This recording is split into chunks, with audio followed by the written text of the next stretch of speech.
What's up? So everybody, second stream. God damn, I didn't think that I can, I could make through the first stream, but hey, we made through. Now we are on the second stream. Wait, why am I on Ace Right? Alright, I'm gonna do some explaining, but, before that, I'm gonna adjust my seat a little, cause it's currently like 8 a.m. at my place. Goddamn. Also, I think I have some stuff to do. Okay, now it works perfectly. Anyway, how are you guys? See that no one is here yet, but it's okay. Just going to do some explaining and then we will do the stuff. Okay, first of all, let me introduce myself again. Hi everybody, my name is Pemmy. This is how you spell my name. P-E-M-M-M-Y. Pemmy. You can find me on other social by searching Pemmyjiro or Pemmylicious. Oops. Licious. God damn. Or Pemmylicious0. It's one way to find me, everybody. It's one way to find me. Right, chat. For today, as you can see on the to-do list, we have better controls, better animation, camera movement, and hazard. For a little bit of a recap, yesterday we have already made a basic player movement. As you can see right here, it's not the best, but we could work with that. It's not the best, but it works. So yeah, okay, it works, not perfectly, but at least it works. Especially the jump animation, I think I should work on that a little bit more. Okay, so that's the recap for the yesterday. The thing that I have done for yesterday, and it's not much. It's not much, even though I spent like 4 hours on it. I don't know what takes me so long, but it's tedious, okay? It is tedious, very tedious. And I also think that I should change the viewport resolution. So right now, it feels like something is not catching up. I don't know why. But yeah, I will work on that later. Maybe change the tiles and everything. But for now, it's nice, it's good, okay? Okay, let's do the thing then. First of all, we're gonna need a better controls, better animation, better controls as in movements, and then camera movement, and then we're going to add a hazard. Hi. And actually, I have planned something, a few videos for me to watch for today, and it's this. Watch this and get good. So we're going to watch 5 tips for better platformer controls, how to make a good 2D camera, and the secret to good pixel art animation. Here's the thing. Maybe some of you guys miss the explanation from yesterday. I will explain it a little bit more today. So the concept of this stream is that we all learn along. I'm a complete beginner. As you can see, this is the setup. I am a complete beginner. I just learned how to do stuff yesterday. So that's why it takes me like 4 hours, because I was figuring stuff out, just going in and out, go to documentation. It might not be the best way to approach game development, but you know, I'm just having fun, experimenting, see, you know, how it goes. So yeah, let me explain it one more time. Yeah, concept of this stream is learn along. Concept of this stream is learn along, so we're gonna watch tutorials, and then we're gonna write down the key points. The thing is, we are not going to rewatch any tutorials. When we get stuck on something, we're going to refer to Godot documentation or just Google. So no tutorials if we are stuck on something, and just, you know, experiment, have fun. That's the thing. Making games is all about having fun. Alright? Okay, that's it. So the first video that we're gonna watch is 5 tips for better platformer controls, and I have already set that up, which is here. Can you see it? Okay. I'm going to do a little bit of tinkering and just gain my desktop audio a little bit more. I think 8 is fine. Let's watch this. Making a good, satisfying platformer is a lot harder and more involved than throwing a physics body on top of a tile map and calling it a day. So here's a few tips for how you can make your platformer feel better to play, from the basics to some more advanced tricks. Also, to provide a reference on how to implement the techniques mentioned today, I'll be using my advanced state machine template as the backbone of my player controller and showing the code I add to it along the way. So let's get started. Okay. Tip number 1, don't use rigid bodies. So let's go ahead and get this one out of the way. Rigid bodies exist to simulate actual physics objects. You apply forces to move them to find... Yep. For our character movement, we're actually not using rigid body, we are using kinetic body. So if you can see on the player script right here, it's not a rigid body. Wait. Why is there so many errors?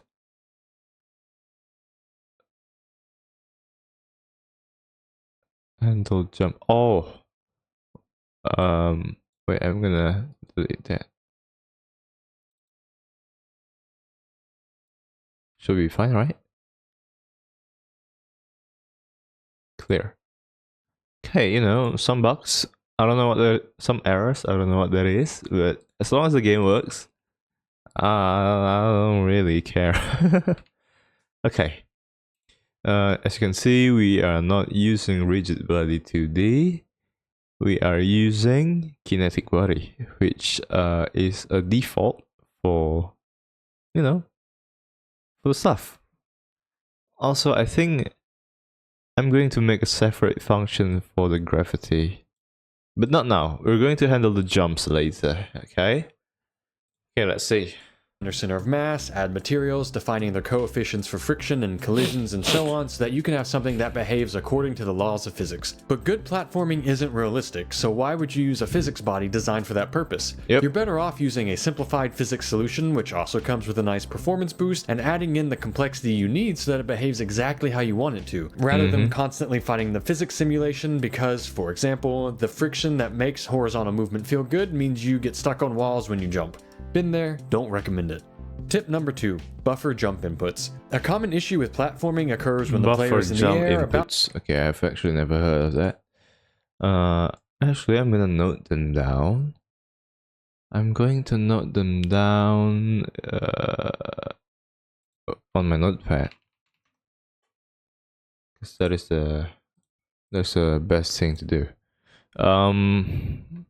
Tips for better movement. Tips for better controls. Number 1 is buffer jumps. About to land on the ground and immediately wants to jump again. So they go ahead and press jump, but they're actually just a few frames early from passing any ground collision checks, so they end up just landing on the ground instead. With jump buffering, we hold on to their jump command for a few frames and automatically jump for them if they land on the ground within the allotted time, helping bridge the gap between the player's intended action and the millisecond perfect precision required to actually pull off such a movement. We can accomplish this so we can jump immediately after we land, even though maybe we not immediately land, but you got the idea. simply listening for Yeah, I kind of understand. jump inputs while in the Okay, wait, what the fuck just happened? Chill. helping bridge the gap between the player's intended action and the millisecond perfect precision required to actually pull off such a movement. We can accomplish this by simply listening for Okay, so you... Oh my god.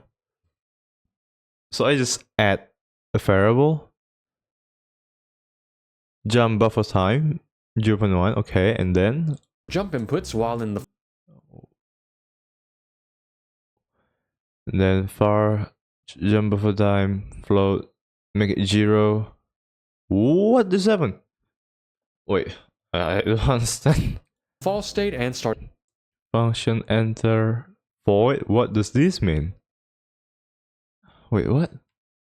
So confused. between the player's intended action and the millisecond perfect precision required to actually pull off such a movement. We can accomplish this by simply listening for jump inputs while in the fall state and starting a timer. Okay. Start the timer. Okay. I understand, like, just to that point. Start a timer. If the player lands on the ground before the timer runs out, we transition to a jump state rather than any of our relevant ground states. Ooh, what the fuck?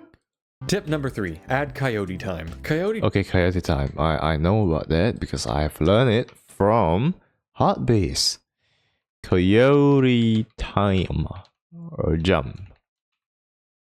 time is about giving the player a small margin of error for timing their jumps when jumping off a ledge. Oftentimes, the player will wait until the last possible moment to jump so they can cover as much horizontal distance as possible, but oftentimes they end up being just a couple of frames too late. The physics body has already left the ground and the character is now in a falling state, which either doesn't allow for jumping at all or makes the player use up their precious double jump. Yep. Rather than punish them for this, we can let our falling state watch Adding another timer. for a jump input right after it takes over and allow the player to switch to the jump state if they're Boy, only a fraction of a second late. there will be a lot of timer.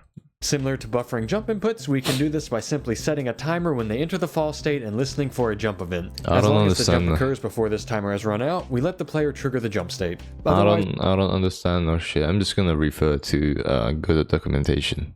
we make them fall or use their double jump. Tweak the length of time to your game's needs. A shorter window of error is better for more precise or difficult games, while a more generous window can be great for more casual play. Tip number 4. Push off ledges. Okay, I actually never heard of this before. Push off ledges. Push off ledges. Similar to our past 2 tips, we can also help the player jump around ledges when they'd normally hit their head. If they jump with a horizontal difference within our desired threshold, we push them in the direction that lets them slide around the ledge and reach their full jump height. You could use 2 short raycasts on each side of the player but point them upward. With these 4 raycasts, we can determine what space, if any, is available above the player for them to be snapped to. If an outer raycast hits the ledge, but the inner raycast and opposite raycasts don't, we know we can slide the player away from the raycast that hit. Tip number 5. Raycast the player for them to them upward with and reach their full jump height. You could use 2 short raycasts on each side of the player but point them upward. With these 4 raycasts, we can determine what space, if any, is available above the player for them to be snapped to. If an outer raycast hits the ledge, but the inner raycast and opposite raycasts don't, we know we can slide the player away from the raycast that hit. Tip number 5. Use a custom jump function. Now is when things really start to open up and your creativity can go crazy. There's no reason you have to just apply an upward force to a jump and leave it at that. You can, and probably should, if the platforming is a significant part of your game, write a custom jump function that provides a more finely tuned jump mechanic. To get started with this, there's an excellent GDC talk, link in the description, about the math behind custom jumps that is essentially required Custom jump. Yeah, I think I have an idea of what that is.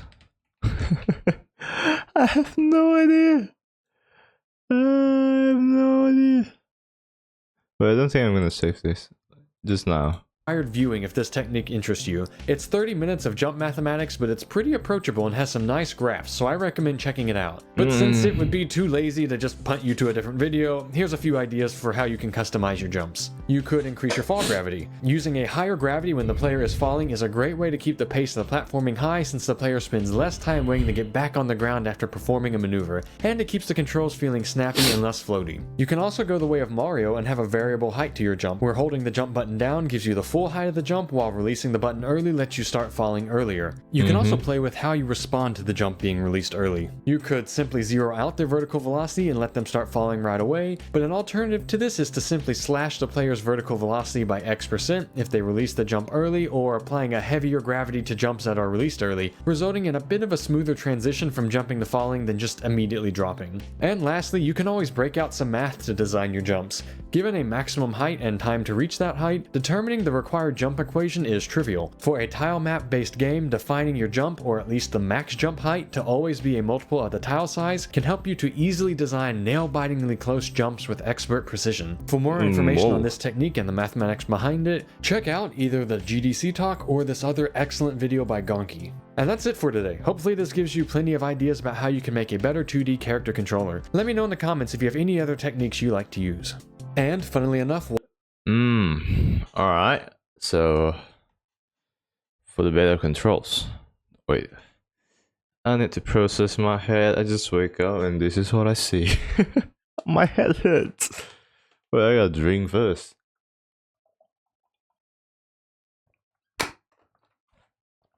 God damn. So complicated. So we're gonna need a buffer jump, and then coyote time, and then push off ledges, and then custom jump. So I'm going to add some more stuff into this. So let me write down some stuff. Fit to watch.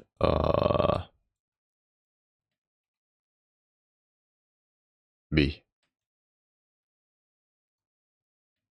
Tips for the movement. Better. Oops. So it's better controls. So what do we need to do? Okay. So number one thing, I think we should add a acceleration.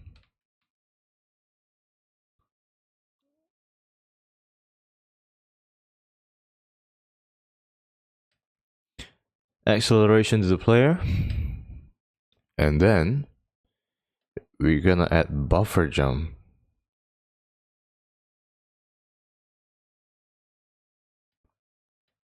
Jumps, okay, and then coyote jump, coyote time jump, whatever you want to call it. Number 4 is the custom jump. I'm just gonna write in custom, wait, jump, oops, gravity. Okay, we're gonna have custom jump gravity, and then I think for the 5th one, we're going to add mid-air. Oops. Mid-air. No. It's not gonna be mid-air. It's going to be air resistance. You know what I mean. You know what I mean, right? Air resistance. So just air resistance.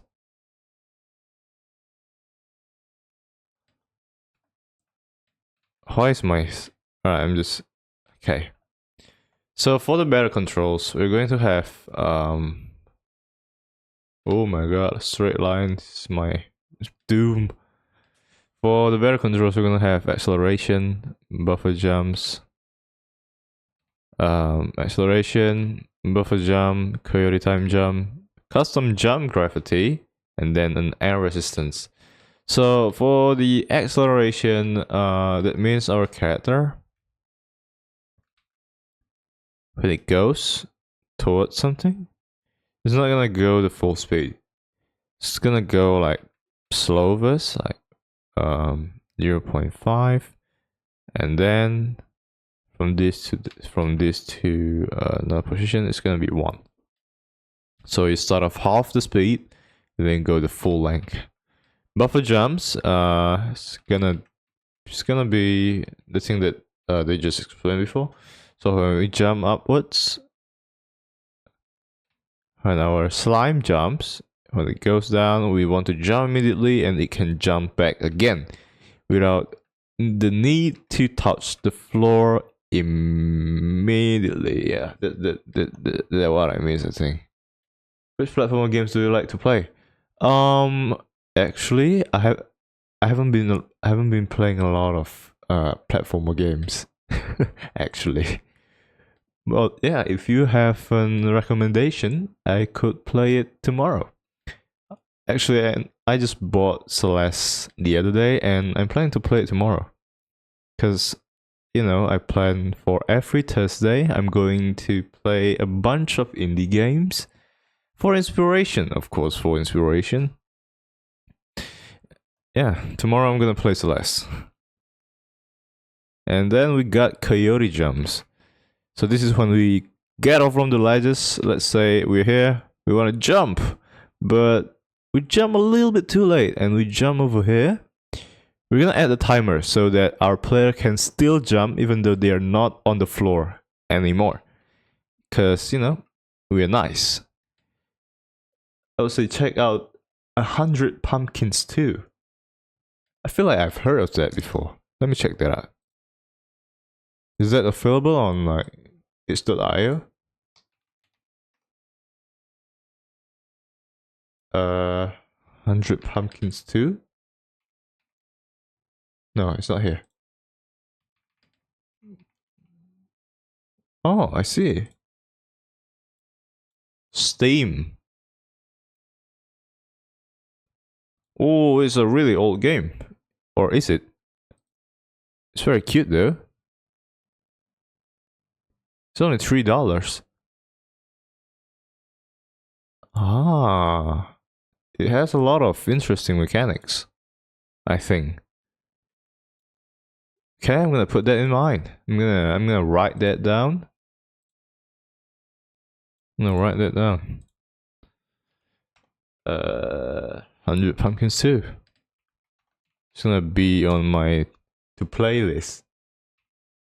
Pumpkins 2. Alright.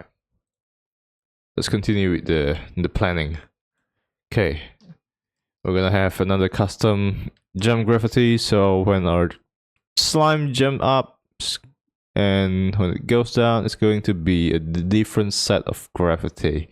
When it goes up, it's gonna be gravity A. When it goes down, it's gonna be gravity B, which should be stronger because it's gonna go down faster. Okay. And then we got air resistance. What does that mean? So when our player jump, okay, let's say this is the graph for our jumping mechanics. When our player jumps, it's going to land, well, approximately, like, let's say this is 5 centimeters. It's gonna be the same. The initial jump, 5 centimeters, and then the initial drop is going to be 5 centimeters from the peak. We don't want that because you got air resistance coming from here. So by having an air resistance, we're going to decrease the landing position from 5 centimeters to something like I don't know, maybe 3 centimeters. So that's the logic for the jumps. Okay. Are you doing a double jump? Actually no, but I will make a feature for my slime to walk on walls. But we're gonna talk about that later. There's a feature, there's a mechanics So let's say this is my slime, it walks over here, and then it will walks over there. But it can jump, yeah, it can jump a little. Still, I want to make the jump feel as good as possible. Because, you know, I don't want my jump to be janky. So yeah, that's for the controls. Number 1, so it's done. Okay, this video is done. Let's continue on with the camera. Okay, let's watch it.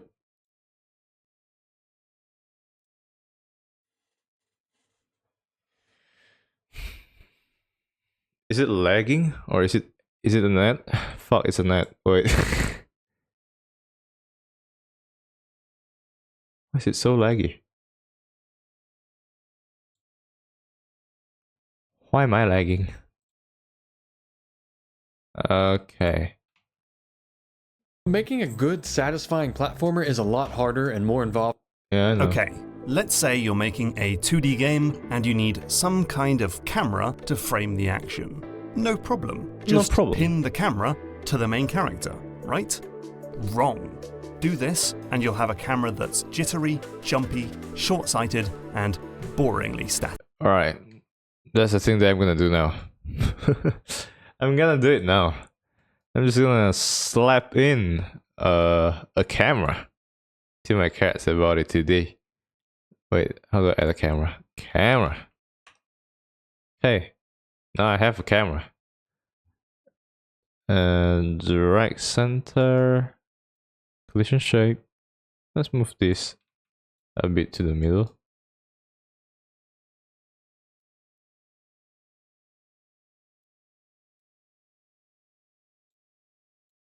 Alright, a camera is over here. Direct center. Alright, now let's try to see if our camera is... Yep, we got our camera. This is what the video was talking about. Just slapping in a camera and call it a day. Which is what I'm doing right now. To be honest, it's a lot better to see that my character can... I don't know why is it looping? I thought I turned off the loop already for the player jump. That's weird. That is weird. Okay. Oh fuck. Ugh. Okay. We're gonna deal with this later. Another thing we want to do is continue the video. So let's fix it. Here are 5 quick tips for making a much better 2D camera. First, let's talk about look ahead.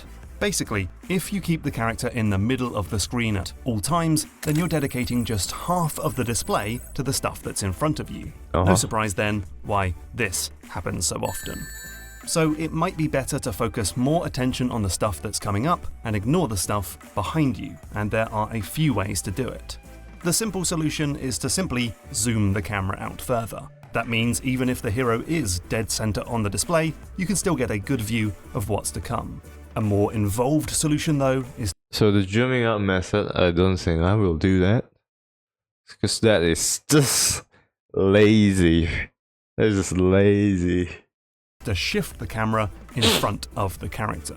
If you can only move in one direction, it's enough to simply offset the camera from the main character. That's great for endless runners and the like. But if the player can travel both left and right, then you'll need to adjust the look ahead based on the direction of travel. God damn, it's gonna be a tedious work, but you know, we gotta do what we gotta do. So in Cave Story, there are 2 camera positions, one when you're moving left and one when you're moving right. They're both offset in front of the player, which is perfect for a game about shooting targets in front of you. When you swap direction, the game slowly glides to change from one position to the other. That's really cool. New Super Mario Bros. U does something similar.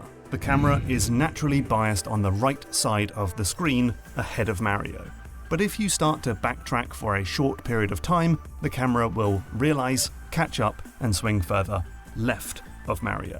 And in That's Sonic cool. Generations, the camera reacts to Sonic's speed. It settles on the hedgehog when he's stood still, but it moves further and further in front of him as he picks up momentum until it reaches a maximum position. This is not just for platformers though. In Hyper Light Drifter, the camera is offset a few feet in front of the hero's head, so no matter which direction you're facing, the camera will frame what's coming up. And in Look Alright, for the strategy, I think I'm going to make the camera to be ahead of the player.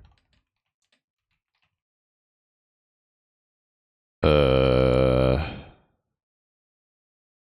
yeah, look ahead.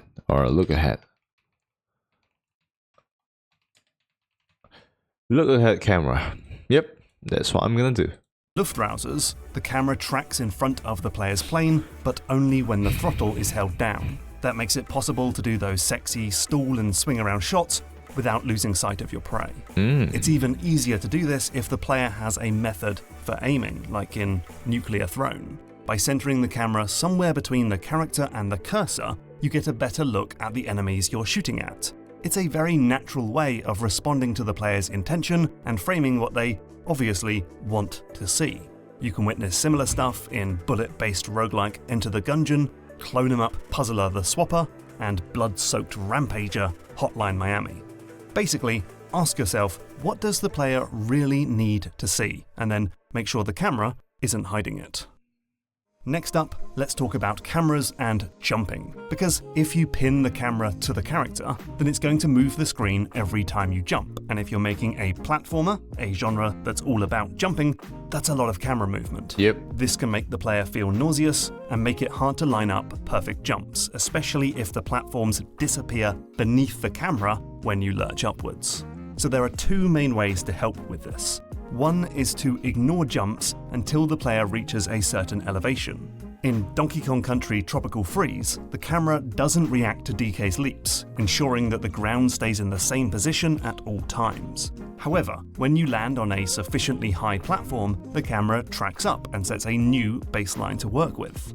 This means that the camera moves when you've landed rather than shifting mid-jump. The camera can break these rules in certain circumstances, like when you're climbing a rope or swimming. Now it moves up and down freely.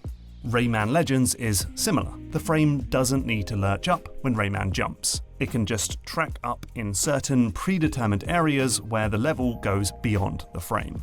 The other way to fix this is through the level design itself. In a game like Shovel Knight, the levels are designed with a maximum height, which just so happens to be the exact height of the screen. This means that the camera only needs to track left and right, but never needs to move up or down, allowing the camera to stay still for jumps.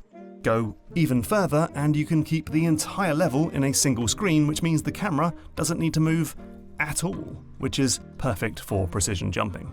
It also helps to offset the camera vertically so the hero is closer to the bottom of the screen. This gives more vertical space to play with and less need to move the camera up and down. But perhaps the best tip to remember is that you don't need to treat both camera axes equally. It can do completely different things when moving left to right and when moving up and down. Yeah. Next, let's talk Alright, about another update. Bum. Shit. We're gonna lock the vertical movement of the camera. So similar to the Shuffle King, we're just gonna make like how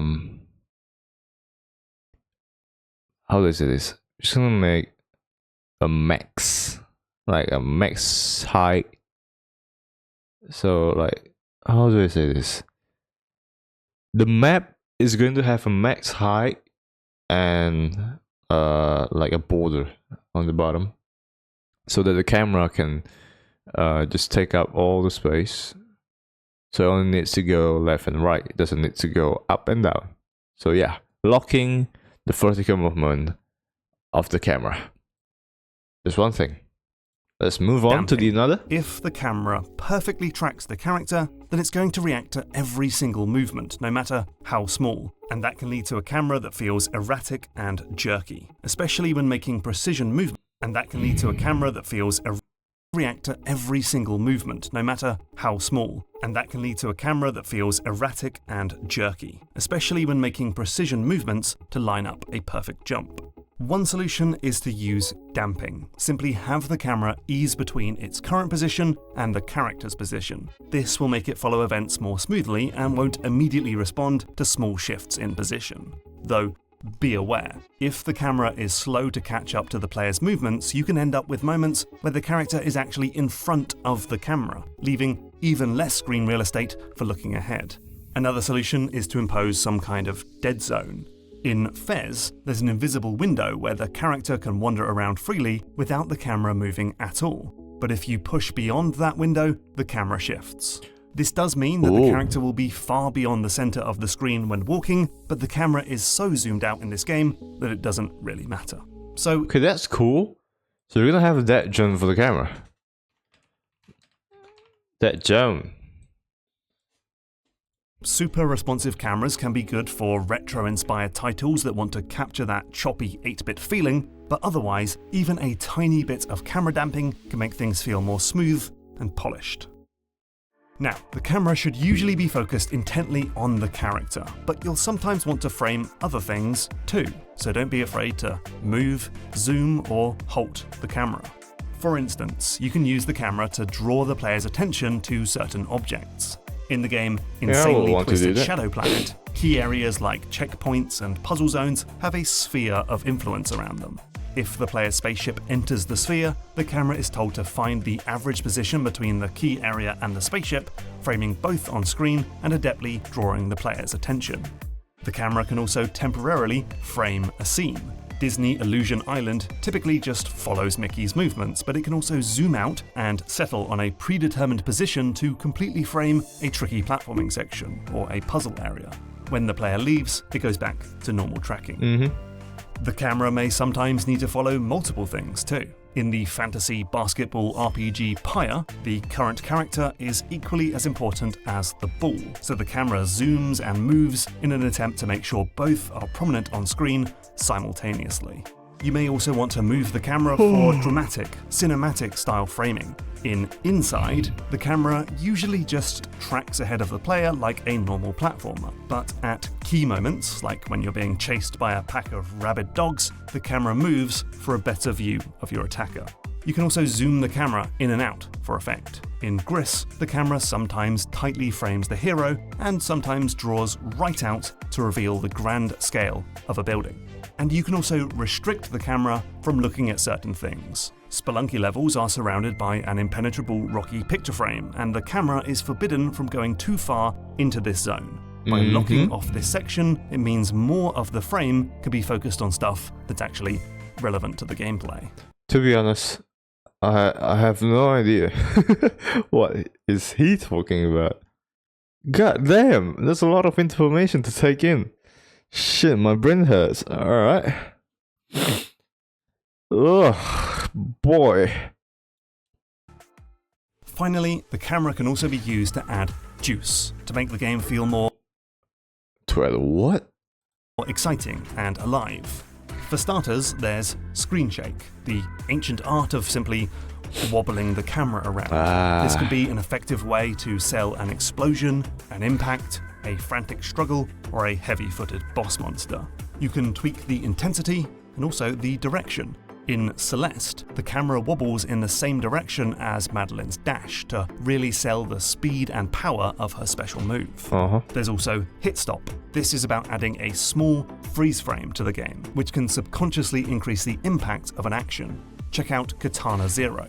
When you kill an enemy, the action freezes for a split second. The camera still shakes and some particle effects still ring out, but the action is frozen in time before starting back up. That's When cool. playing at normal speed, this small hitch in the action I think you need to get a little farther with your game before you totally decide. Yes! Actually, that's a good idea. But you know, getting a little bit of a sneak peek won't hurt. Shake 'em camera. I think for now, I should just do like a simple camera movement. You know, I gotta deal with the movement first, and then when I created the map, I'll see how the camera feels, and maybe to improve them along the way. Yeah, it's a good thing to keep in mind. Let me see. I'm just gonna save the file. Tips. Alright. Just gonna go back to the player and I'm gonna fix the camera for a bit. I want my camera to be a little bit offset to the top. So the position the Y. Just gonna move it a little bit. Let's say -20. Oh no, that's my character. My bad. Offset. Let's move the Y a little bit to the top. Maybe something around -30. Let's see how that feels.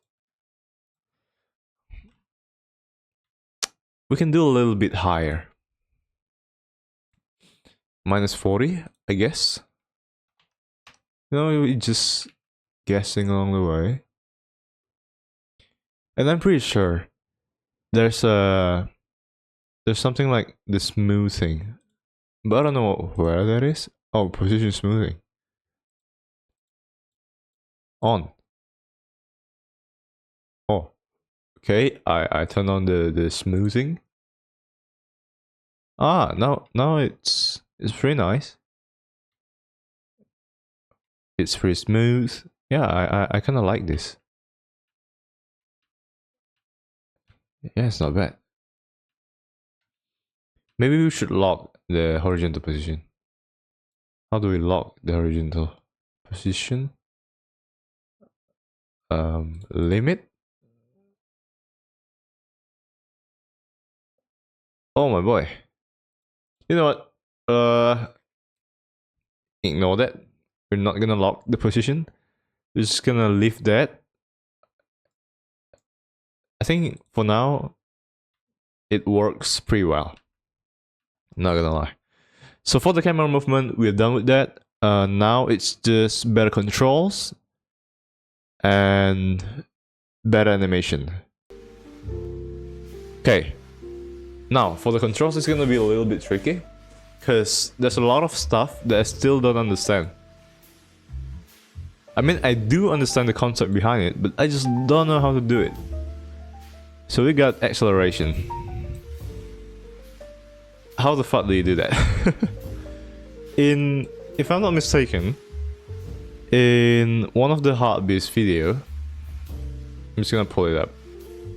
Where's my Google? Yet, wait. Okay. Oh, it's here. Okay, let's open up YouTube. Let's go Heartbeats. Play this. Okay, so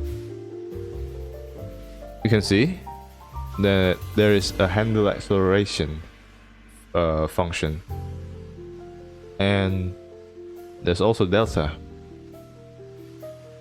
which I don't use.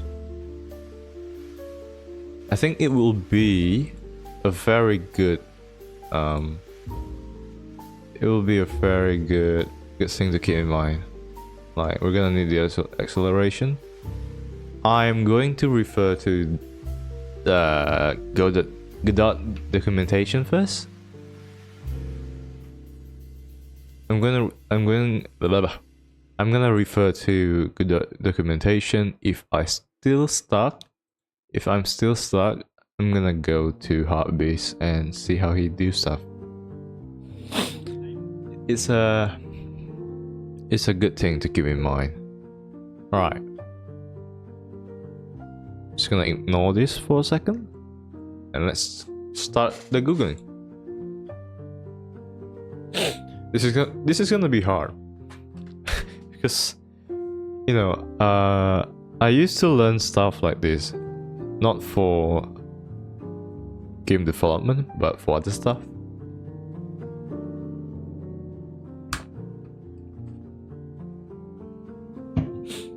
Personally, I don't like acceleration in 2D games, feels too sloppy, but it's a good thing to learn anyway. Oh really? Well, I'm gonna try and attempt to see how the acceleration works for the game. If it's, you know, if it's a little bit too janky, or maybe if I don't like it, and if I like it before, you know, just like the way it does, I'm gonna keep it that way. But you know, if the acceleration, I don't think we will feel any kind of acceleration, to be honest, because it's pretty hard to tell, right? It's pretty hard to tell that slight of improvement. But you know what, we are some curious monkeys and we want to learn stuff, so let's just learn it. Godot player acceleration.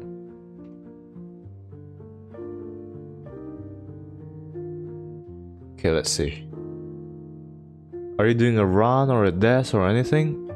Yes, I'm going to add a dash. It's more like a mechanics, to be honest.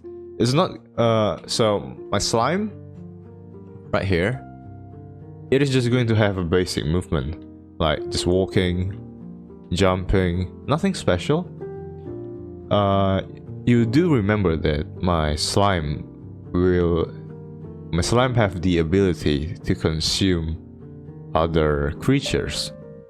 So I'm planning to, you know, get those mechanics when the player achieve, like, you know, the player consumes something. For example, the player consume a wolf, and the player will gain some abilities, and yes, there will be an enemy that's gonna give me dash, or maybe the ability to fly, or maybe the ability to shoot up something. That's the idea. So for now, there's not gonna be any kind of dash, no double jump. It's just gonna be wall. Oh, it's gonna be walking on a wall. A little bit of, you know, just a little bit of anything. I don't know how to say that. It's gonna be very simple at first. It's gonna get a little bit more complicated towards the end. Okay, let's see the documentation. I want to make a movement system where the player speed increases progressively until they get to top speed, so movement feels more natural. Okay, however, instead of the player speed increasing progressively, although quickly until top speed, the player reaches top speed almost instantly. Basically, my intention was to create a system that adds the player speed to 10 units per frame until it got to the top speed, 90 units per frame. However, the speed value goes instantly from 0 to 80 and 80 to 90. Instead of going from 0 to 10, 10 to 20, and so on. Any clue to why this happens? Okay, let's see. I'm gonna read a little bit to the code, but I don't think I will understand. What's the acceleration? Acceleration?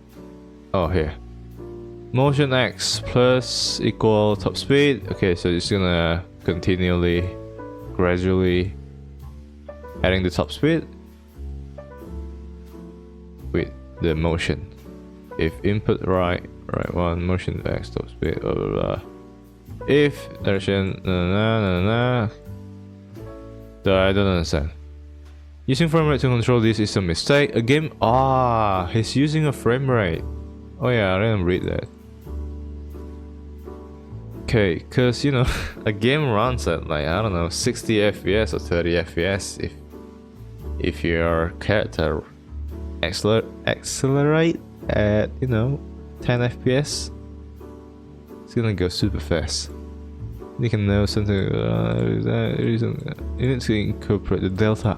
Because the delta is like the realistic timing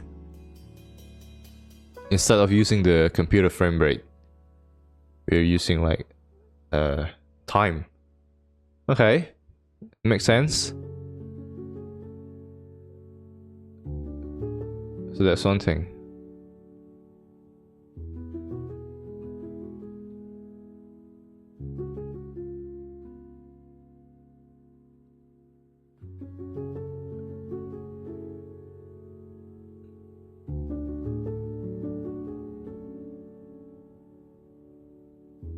Okay, seems like Godot documentation will not help me today.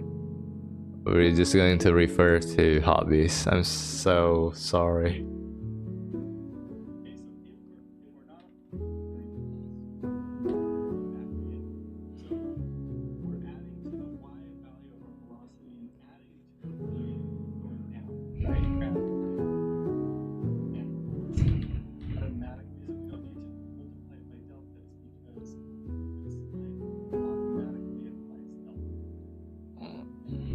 That's really helpful.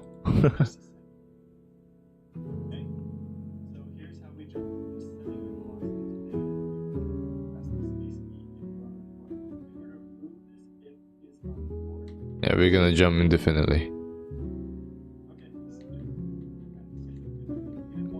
I understand mostly of this.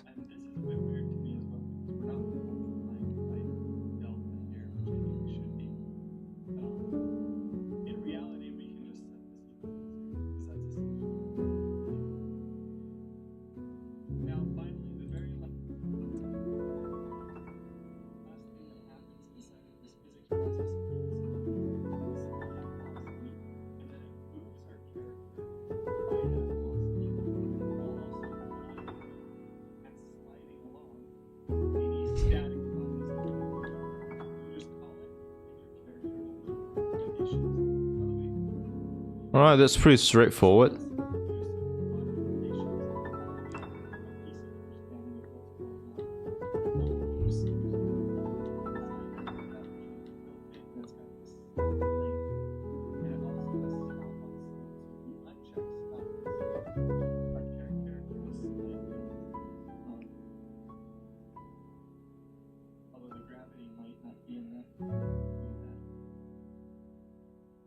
Okay.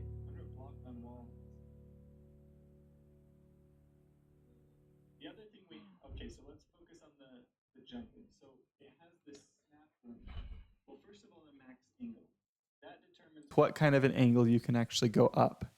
And you can see 45, this is a 45, that's the steepest angle that we can go up to. You can see when we set it I don't think I will use any kind of slope in my game. Maybe I will in the future, but maybe I won't. to 2, we no longer jump off of those not deep ones like this 40. I do. I think it feels better to have it be constant. You know, I'm gonna create like a little map for my game, like a starter map. You know, for fun. Let's set it up. Wait. How do I paint? Oh, here is it. Just gonna set up a simple tile, like for my character to jumps in and jumps out.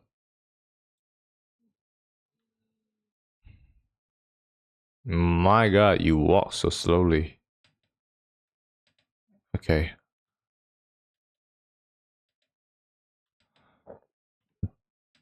Okay, so coyote jump. We still doesn't have a coyote jump. So it's kind of janky when we kind of whoop. Okay, we gotta add that later. Let's see the thing that he's gonna do. So I'm going to set mine to constant like that. And now we're doing pretty good with our movement, right? We haven't even modified the code. Is there? Okay. 0 to 100, literally, whenever we press an arrow key, right? So we can adjust that. We can make some changes. Let's add an acceleration variable. Okay, finally, acceleration. So Let's we'll see how here, it does it. const Have to test velocity.x. Okay, acceleration And then down 400. here, instead of just setting our velocity.x, what we'll do is we'll say velocity.x equals Okay. move toward. Now we want to move towards our speed times our direction. Right? Oh, that's our from. So the first argument is our from. So move from velocity dot x. So we're going to move towards something from somewhere. The from is going to be our current velocity dot x. Uh-huh. And we're going to move toward our maximum speed, which is going to be speed times direction, right? What we're setting it to before.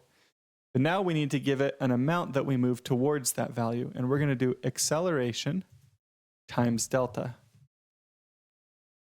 Now we do need to multiply by delta here. And that's because this is, so move and slide multiplies our velocity by delta. But right? it doesn't And velocity is the multiply the acceleration, okay? change in by delta, but move and slide by delta acceleration. Okay, now you can see our character kind of gains speed slowly. It's a little laggy, so we might want to increase our acceleration just a bit, so it's a little bit snappier. Our character also doesn't have any sort of friction, so we can change this to handle that as well. So we'll come up. Do we need a friction? Do we? Do we need a friction? I don't think we do.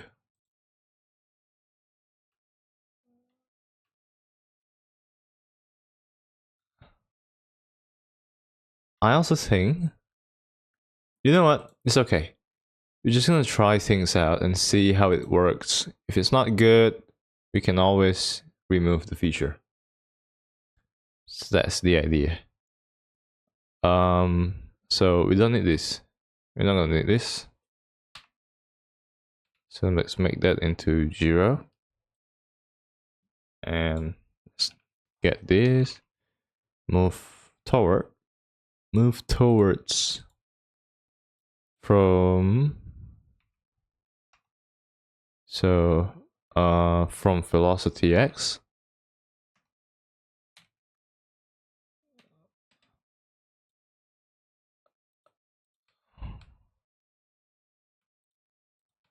How does he see, like, okay, so move toward from velocity x to the input axis times speed, and here's it, from to, and we're just gonna add the delta, which we still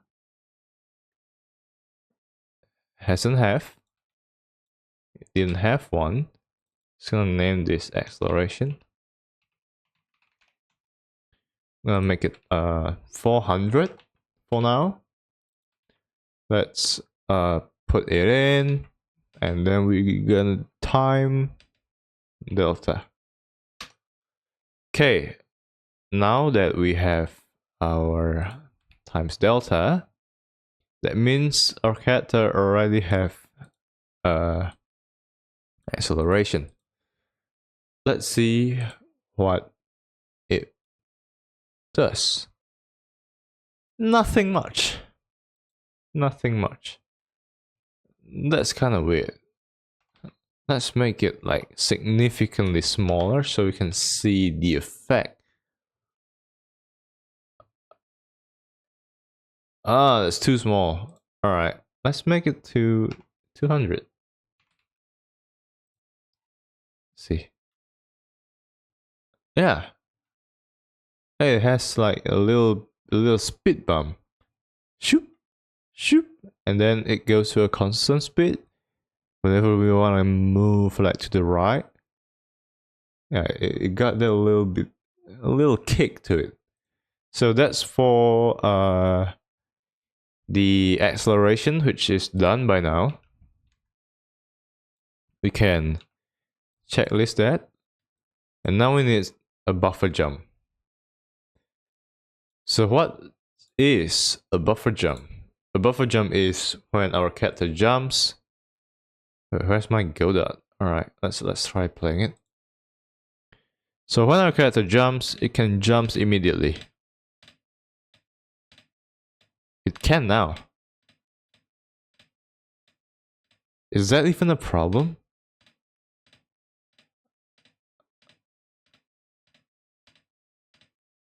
I don't think my player is gonna have that problem, you know?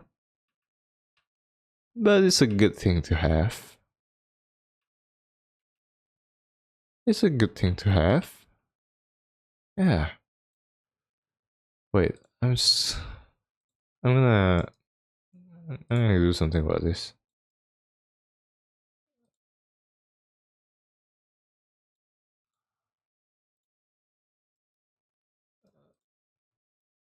I'm gonna make it a little bit longer. And I'll have a platform over there. Let's see how it works. I cannot jump to that platform because it's too high. So what can I do? Making the jump a little bit higher? I can do that. So let's make it 500.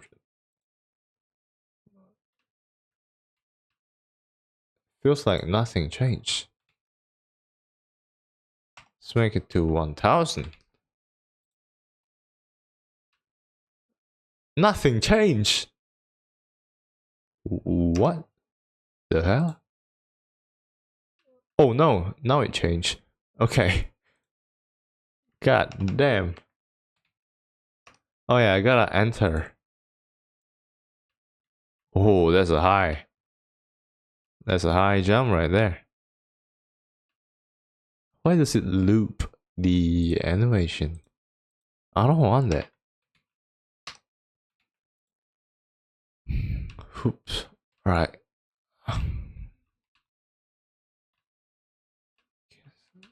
So. Oh no, no, I can really feel the acceleration. Boom. Okay, the kick is too much. The kick is too much. I don't like it. I don't like it. Okay, let's change the acceleration to like, I don't know, 400.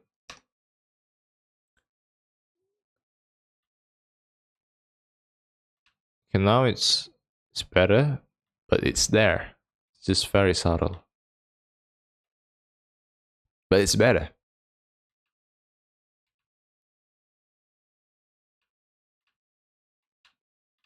Okay, coyote jump. Also, let's figure out the thing about the jump animation. It's been bothering me for a while now. Let's figure it out. So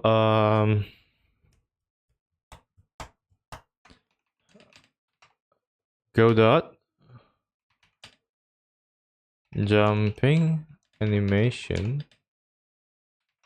How to stop Godot loop animation loop.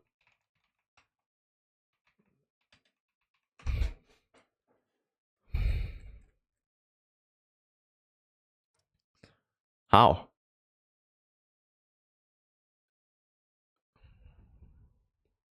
If you want to stop looping, if you go to animation right, if you go to screen where you add the animation itself, you see under the names of animation options. No. Not it will stop, but it will stop on the last frame. Yes, that is what I want. How do you do that? Player, animated sprite frames. Uh-huh.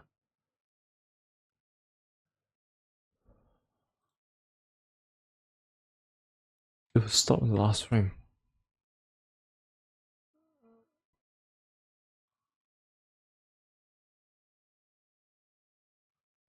Wait.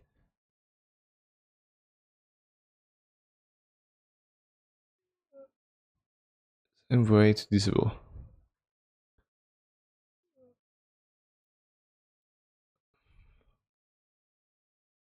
Animation names.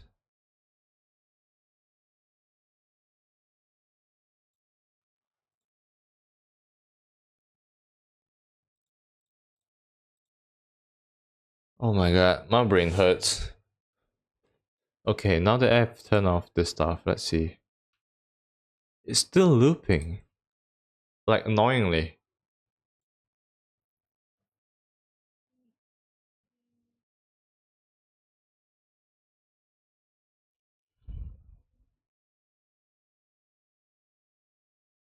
No.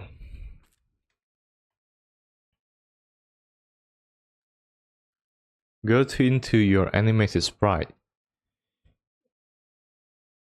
If you go to the screen when you add the animation themselves, you will see under the names of the animation, the option to loop or not loop.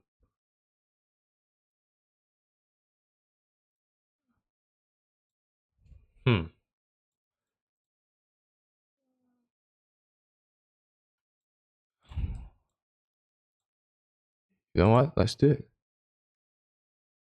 Jump.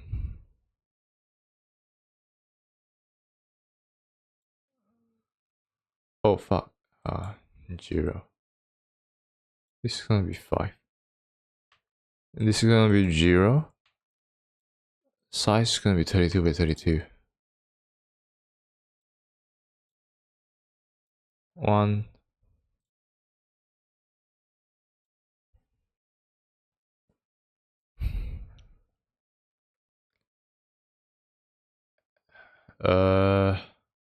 Okay. I don't want it to loop. Frame duration. Frame. Stop looping. Okay, let's see.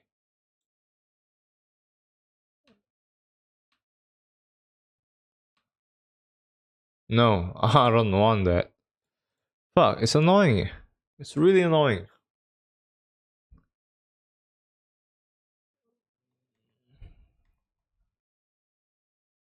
You know what? Just let's just do Google. Oh man.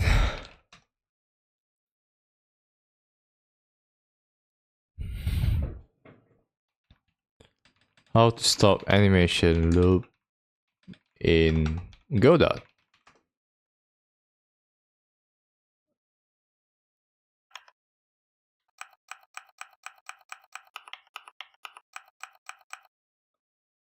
Uh-huh.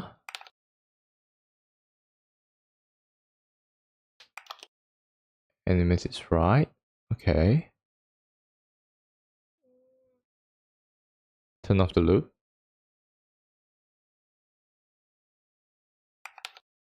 I did that.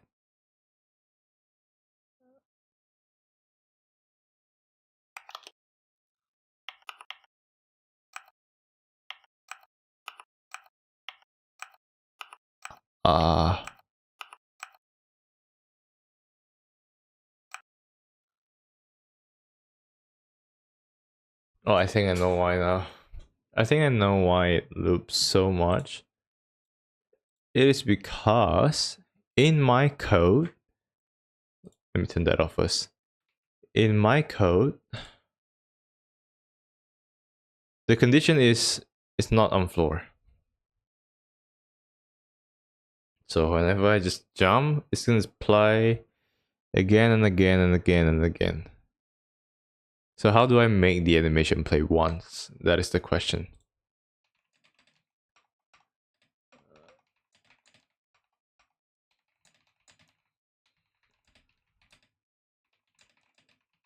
Okay.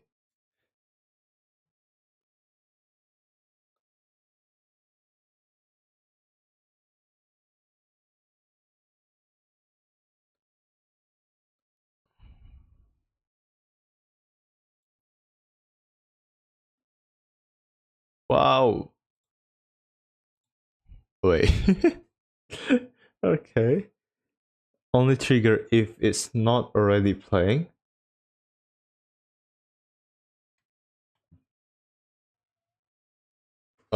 Wait. Only trigger if it's not already playing. Can I? So the code for the jump animation is, if it's not on the floor, it's gonna play it.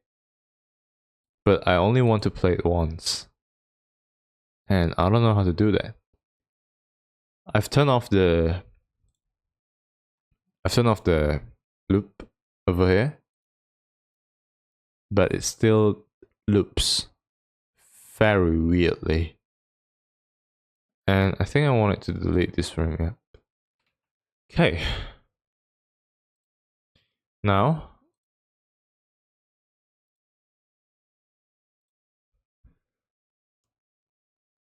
what if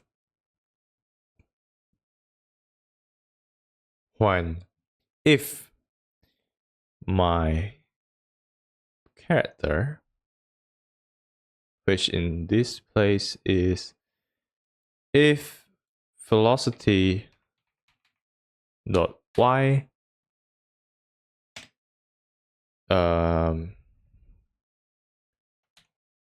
is more than, you need maybe one for falling. Yes, that is what I'm thinking too. I'm gonna make one for the jump and one more for the falling.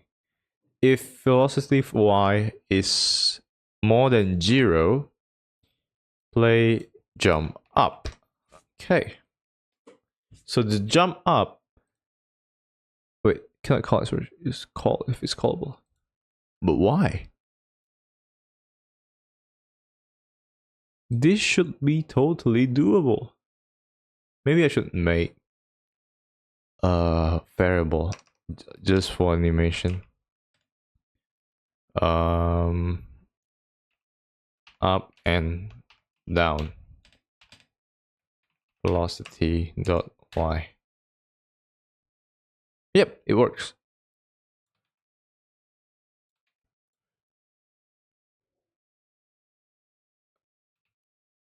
Is it not working? Huh. Is it my code? Is it my expression? No. What happened?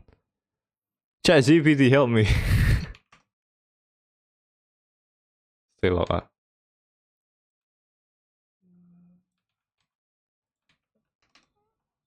What is wrong with this GD script?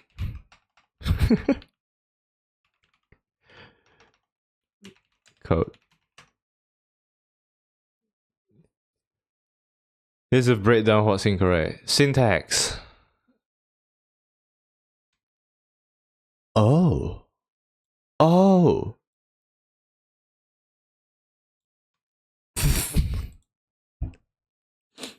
I'm an idiot.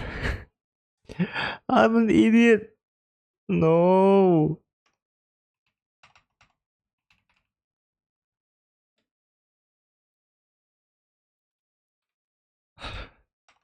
How can I be so dumb?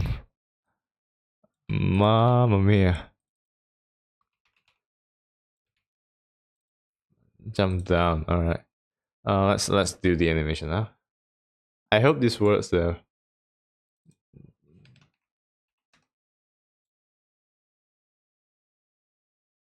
Let's make one that is going down.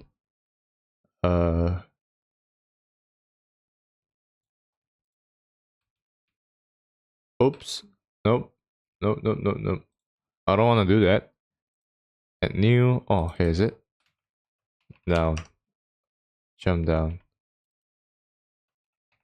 Jump down. Jump animation. 1, 5, 32 over 32. This one at 1 frame. Stop the loop. Jump up, down. Okay. And we're gonna add this to the, this is up, yes, and not is on floor. Okay, So it should work.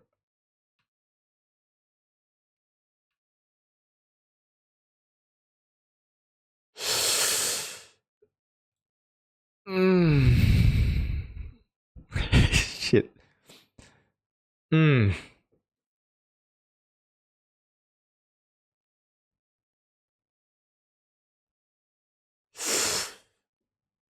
This is complicated. What if I just move them? Now it doesn't work. Okay. I think it's the order. It's the order. Just fuck me. I'm just gonna bloop a little bit of editing.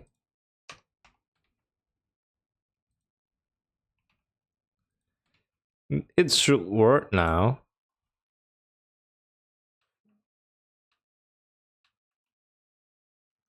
What the heck?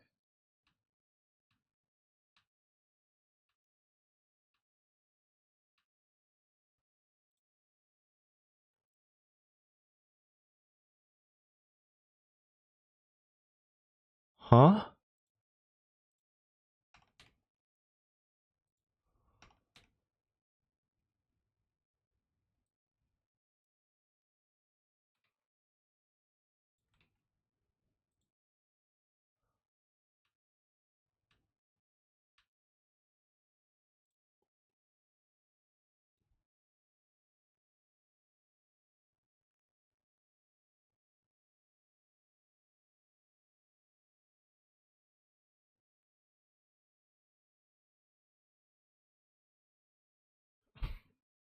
Oh my god.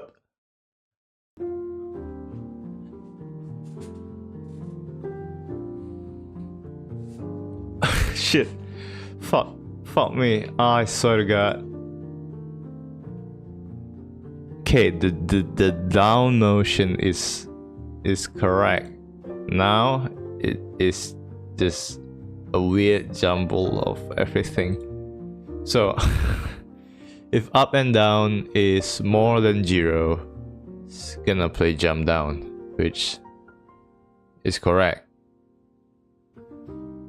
And if up and down is less than 0 and is on the floor,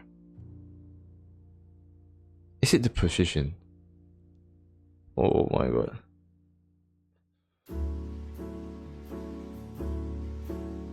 Else play idle. Is my player falling down?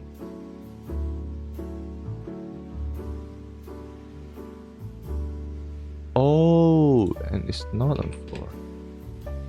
Jump up. It works now! Phew! Phew! Phew! Okay. God damn, okay, it took some time of figuring out. But congratulations to myself, it works. Amen. Okay. It works a lot better than what I thought it would be, but no, it's a good thing. Wink, wink, wink, wink. Now, I just need to make one. Okay, this is down. Doo, doo. Okay, that is down. Hop, hop, hop, hop. Okay, that is good. We made some progress, everybody. So, we have fixed the jump stuff. We fixed the jump animation. Now, we just need to add buffer jump, coyote jump, custom jump gravity, and air resistance. Beside that, I think everything works perfectly fine now. I'm going to have a bathroom break. So, be right back, my guy.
Whoop whoop!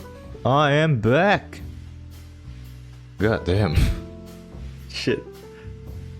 I might or might not just had the best shit that I've ever had. Alright. Oops. Okay. Oh my god, my head hurts so much. Okay. Hello, Coffee Cat Railway, welcome back. How are you doing? I just came back from my long shit. Now, let's put on the stuff. I think the next step we're gonna do is buffer jump. Even though I don't really see any problem with this right now. The animation is working pretty well, not gonna lie. Twing, twing. I think buffer jump is not gonna be a problem. Yep, buffer jump is not gonna be a problem for this game. Maybe it will later on. But right now we don't need this. Yep. We're just gonna do coyote jump. I'm good. Working on an enemy for my game. Oh, is it the game jam? What enemy are you working on? Is it like an alien or something? Might be an alien, since you guys are working on a space team, you know, space team game jam. Okay, let's do a coyote jump. Oh man, I have no idea how to do that. I think how to make coyote jump in Godot. Ah, here's it.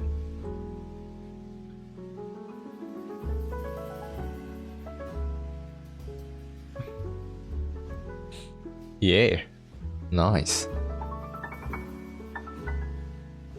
No, we're just chilling over here. By the way, is my BGM a little bit too loud or too quiet? You know, if it's too quiet, I can, you know, just bump it up a little bit.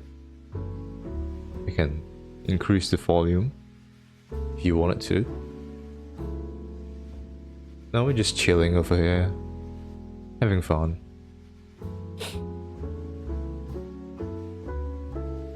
Ah, this is an old one.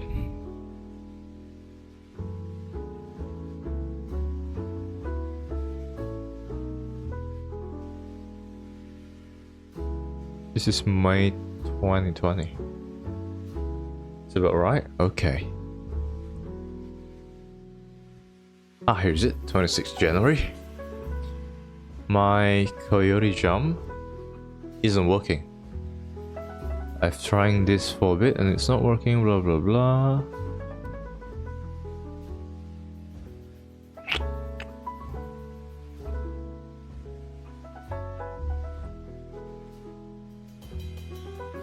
This.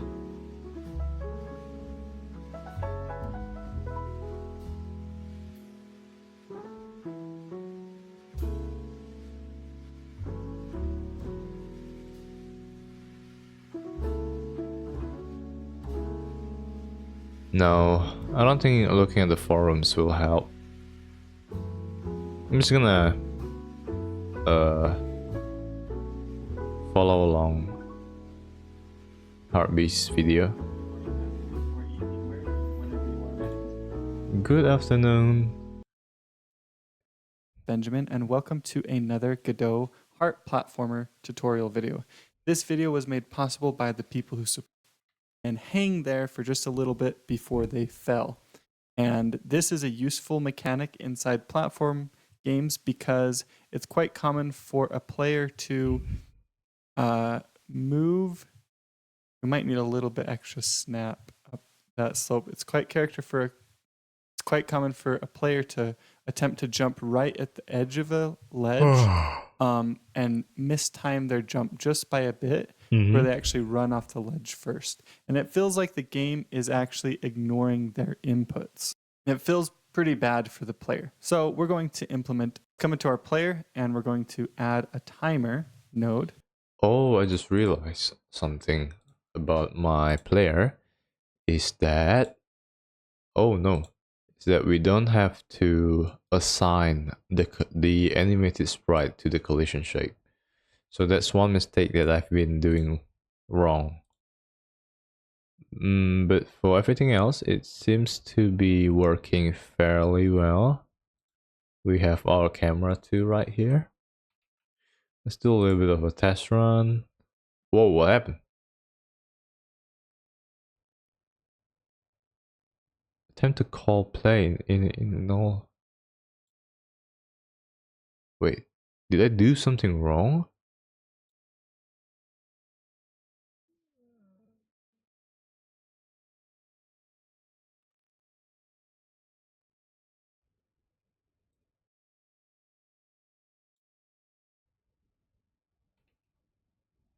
Oh no, we gotta need delta. Process.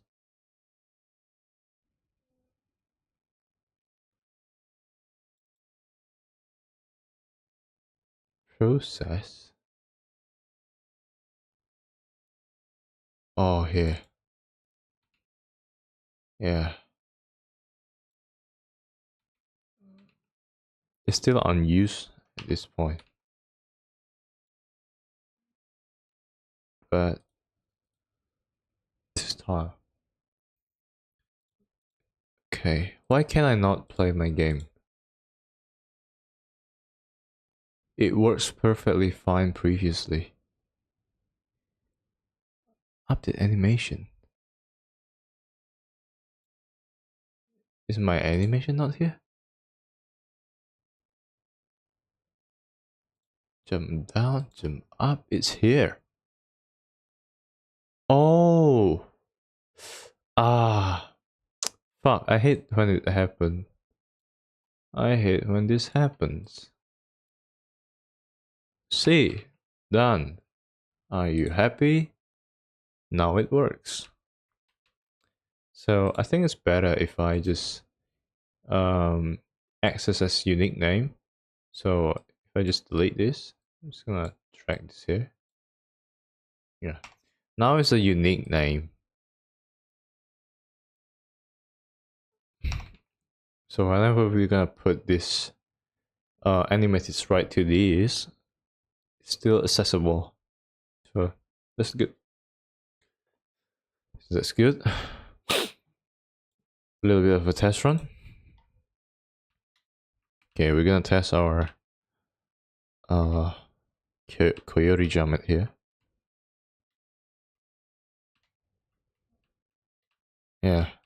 Yeah, yep, we gotta need that. Let's watch the video again.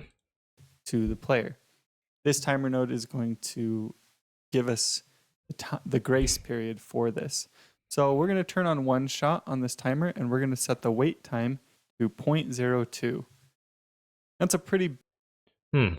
Timer. So we gotta have a timer and turn on the one shot. What does that do? I have no idea. big grace period, but I think it's better to be generous. Okay, I'm gonna make another rule for this again. For YouTube tutorials, I don't think I can do like a follow along. Instead, I'm going to watch the entire video and then I will recreate what they did in the video so that, you know, I learn something and not just following some random guy. To the player in small things like this.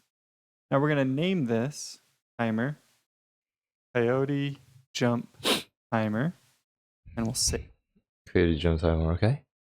it. We'll come into our player script and we'll drag, we'll hold control and drag this into the player script so that we get our access to the Coyote Jump Timer right there. Now we need to be able to detect if the player has left, if the player has just left a ledge, right? Now, we have access to a few functions inside of our character body 2D that will allow us to do that.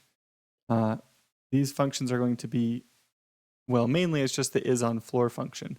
However, it's important that we check this at the right times. So the way our character body 2D works is that we update the velocity, right? We set the velocity, and then we call move and slide.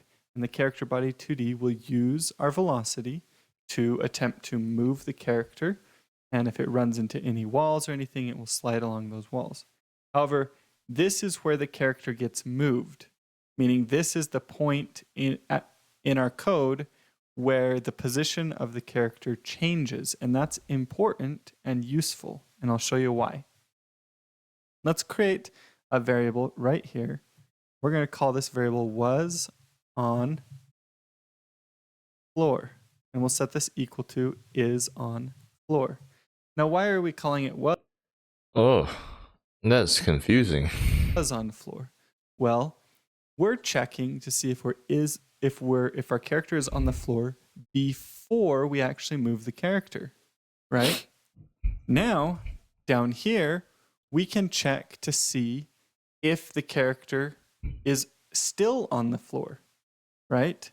Even after moving. And doing that will allow us to determine whether or not we have just left. The fuck just happened?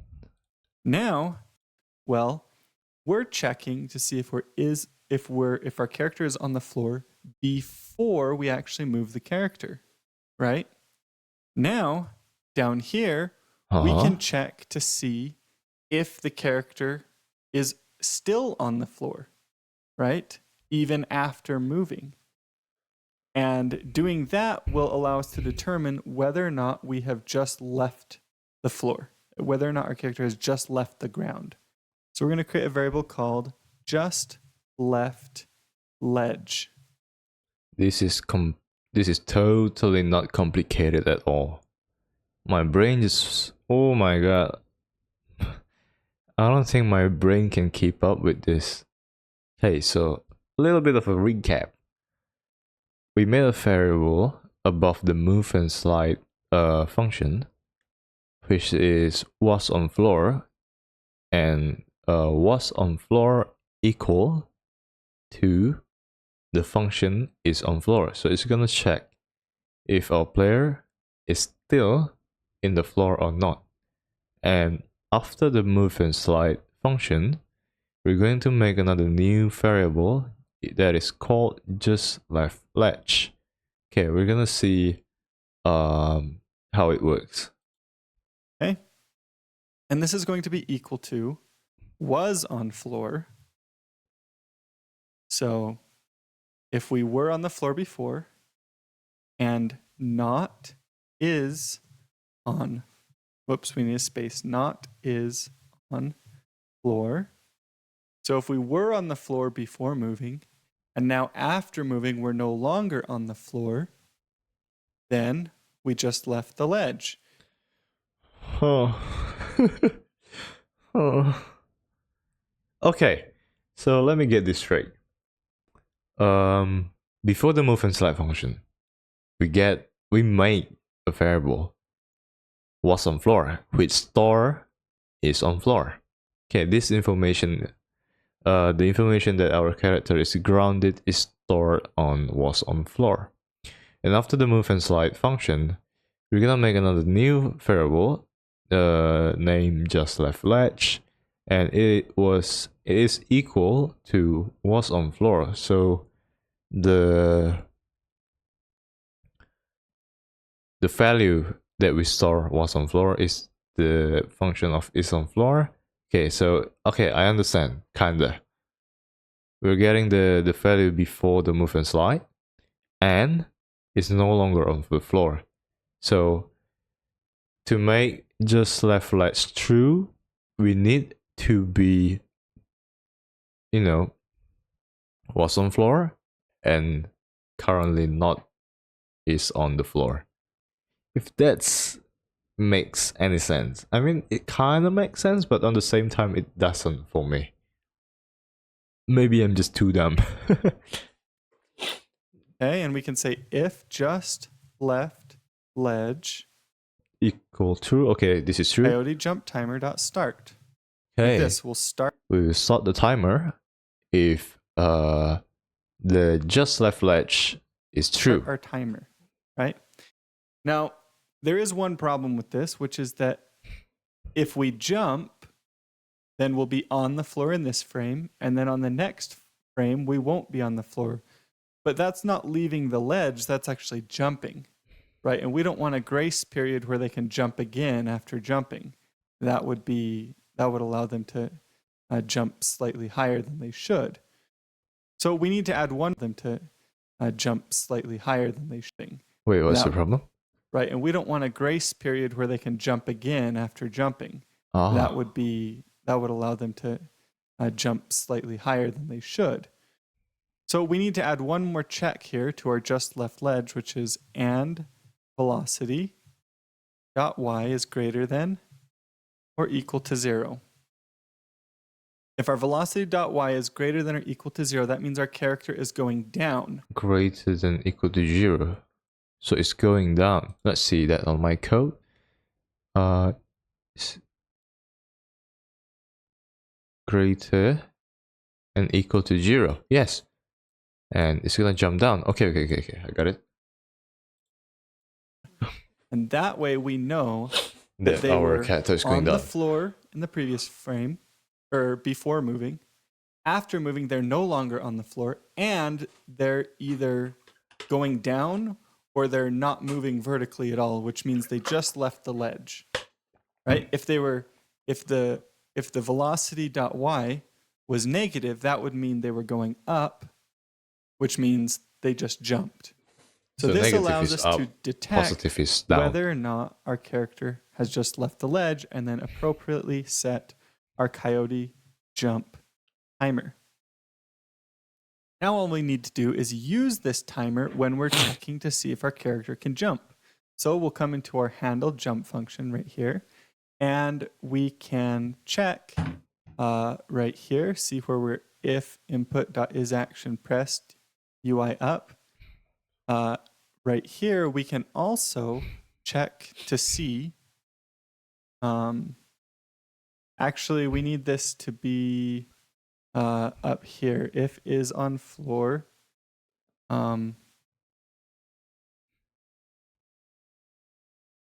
Or coyote jump timer dot time left is greater than 0.0. 0.1. So 0.0, okay. if the time left is greater than 0.0. So that way we're checking, are we on the floor, or is our coyote timer on, right? And that way we can jump either when we're on the floor, which is when we should be able to jump, or if we're in that little teeny grace period after leaving a ledge. So if our coyote jump is greater than 0.0, that means if I make my timer 0.01, I can jump when it's in the interval between 0.0 and 0.1. Oh, okay, that makes sense. Now, because of adding this here, it kind of messes up our else statement here. So instead of doing an else on the Elif. floor, shortening our jump. So if we're not on the floor, then allow us to shorten the jump. And that's it. Now when we come into the game, if we just barely leave the ledge, it's not working, I don't think. Our coyote timer says it has an issue here, so let's check. Very low timer wait times may behave. Oh, I did 0.02. I It's meant 0.2. 0.2. Okay. Not 0.02. Okay. I didn't know that about really short wait times, actually. That's interesting.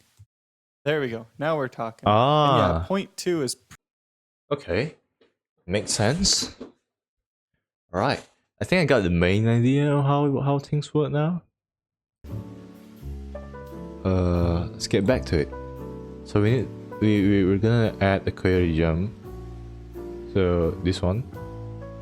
And then we can do some custom jump gravity and then maybe air resistance. Should we or should we not? We're gonna find out later.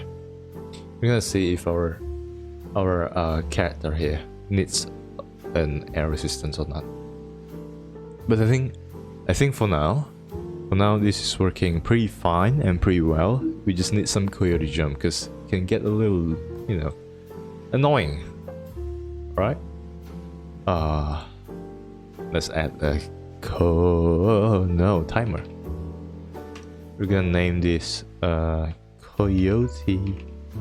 No, I'm just gonna give it grace period. Because, you know, it sounds... No, it's coyote. Coyote time. I'm gonna make it 0.1 and one shot on. If we go back to the script, you know, I'm gonna increase the BGM a little bit more. Yeah, about right. We're just gonna import the coyote jump. Okay, we got one. So let's make the variable was on floor. If was on floor is on floor, so it store that, and it also store. No, this is fine. Okay, and then we're gonna make a new variable, just left latch. So just left latch is going to was on floor and is and not is on floor, and our player must going down. It has to go down.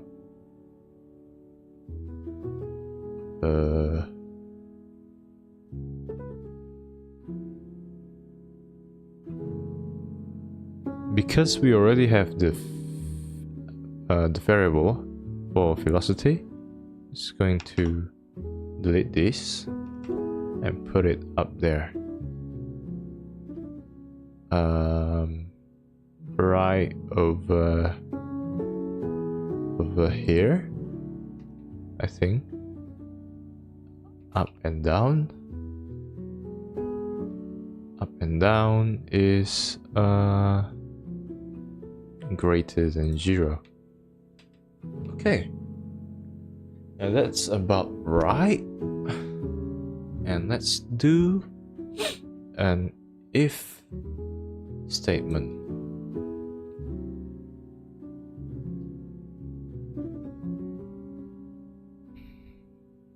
This is the gravity. If not is on floor, velocity y plus gravity times delta. We can make a function for that.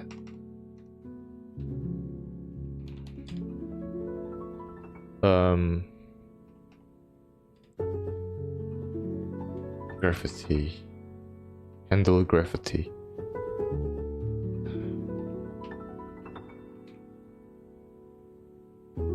Yeah. Just going to take this and just paste it here. Put this here. Should work. Yeah, it does. Now we just need to call this.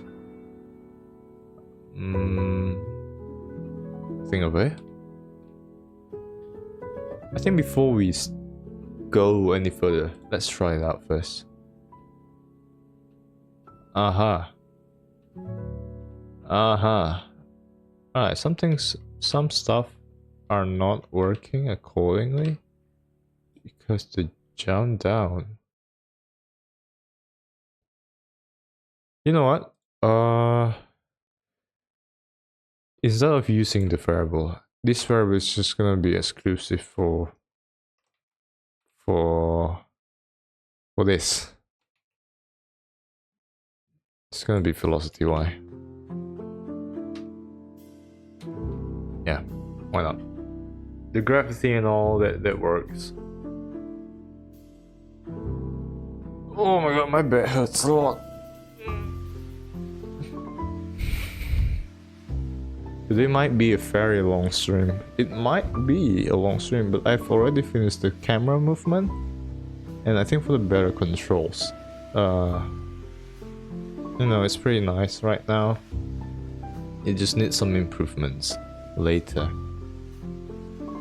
I just need to add some hazard and better animation, actually. And I'm finished with the Coyote jump.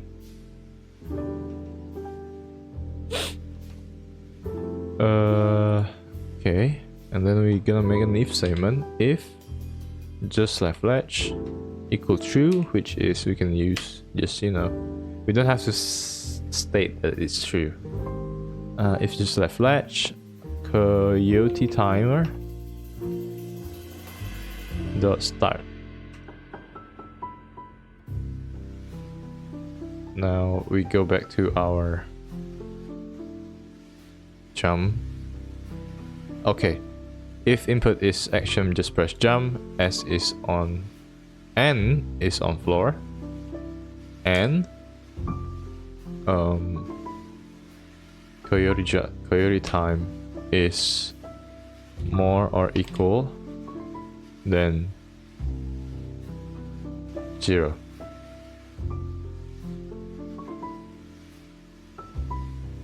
Is it more than equal or just more? 0.0. More or equal? No. I just want it to be more. Alright? If it's 0. Oh yeah. Okay. That's better. Okay, now we have a grace. Oh my god. Oh. Is it integer only? What? Wait, why? Okay, something is not right.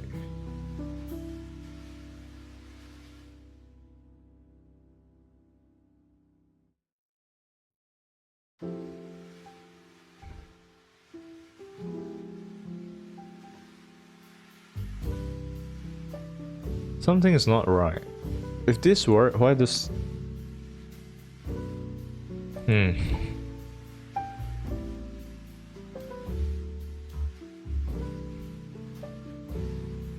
So, let's run it again.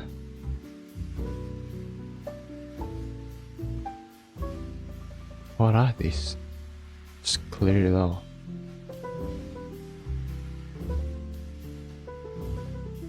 There must be a reason why it doesn't work. Okay, handle jump. Basics process. Handle jump.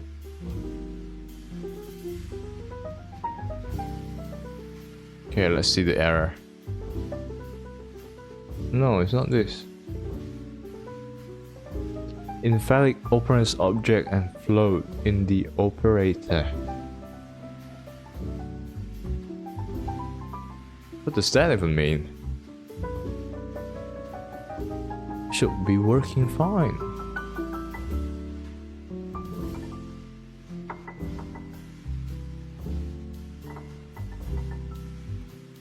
Let's see the video.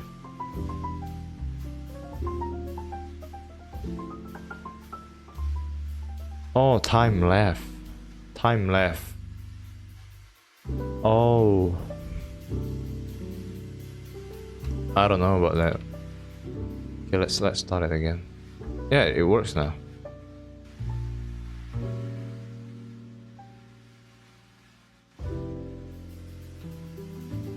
Wait, does it?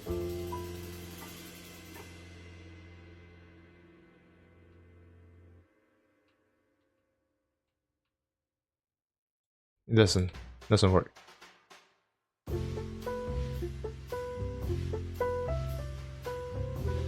Let's make it 1 second to see.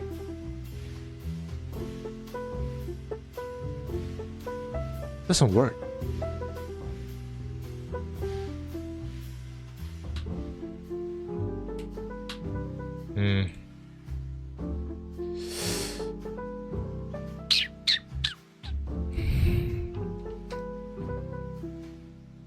Something is not right.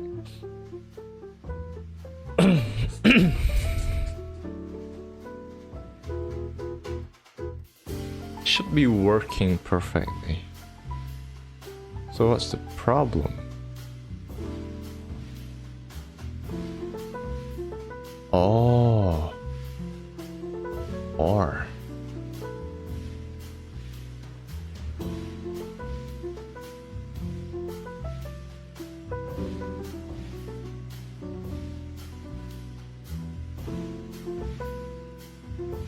Okay.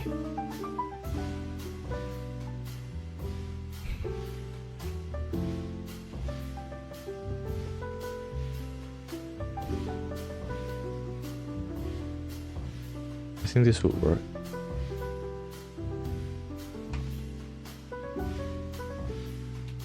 It should work. Just tidy up my code a little bit.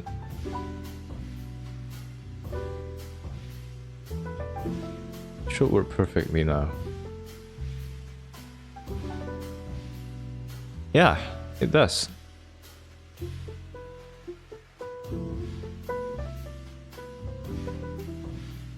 .1 might be too much. Wow. Okay, it works. For the controls, everything is nice now. So query jump is done. Custom jump gravity, that's right.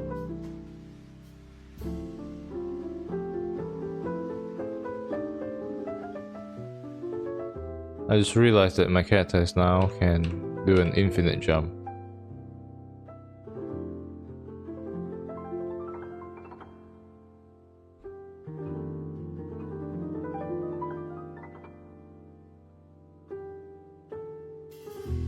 Okay, something is wrong.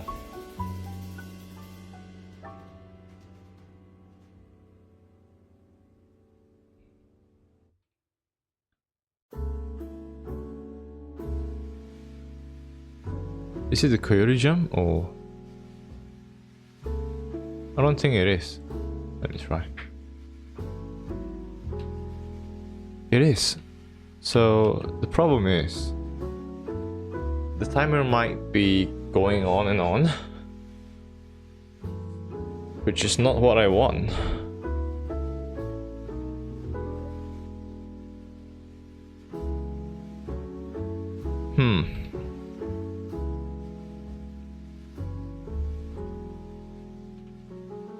Okay, so that's not the problem. Let's troubleshoot this. Start the timer. Let's check. Let's check this.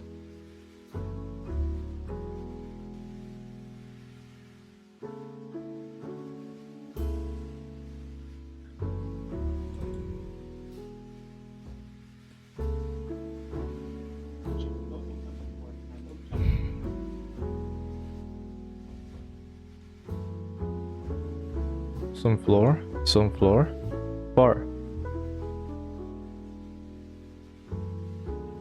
Just left ledge was on floor and not is on floor, and velocity y is greater than 0. Coyote time start. So then why do I jump indefinitely? I just kept jumping on and on. It is the coyote time.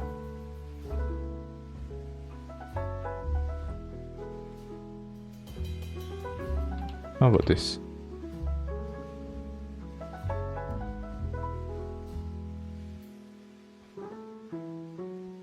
No, it's not this. I still haven't found out why can my character jump forever and ever and ever and ever. Is it because the timer doesn't work?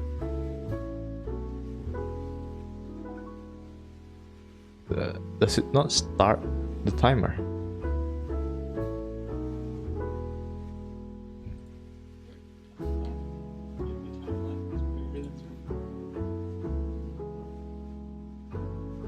Oh, I make it greater or equal.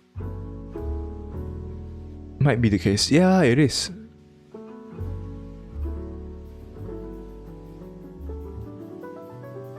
Okay, now it works.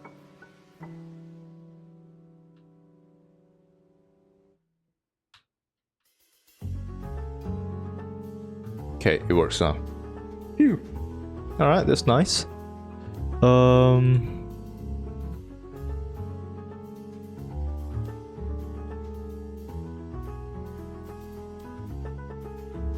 Let's see. So, coyote time is done. Nice. I think we will handle the jumping mechanics for the next time. Right now I want it to work on the animation first. Okay, so I've watched this too. Now let's do the secret to animation.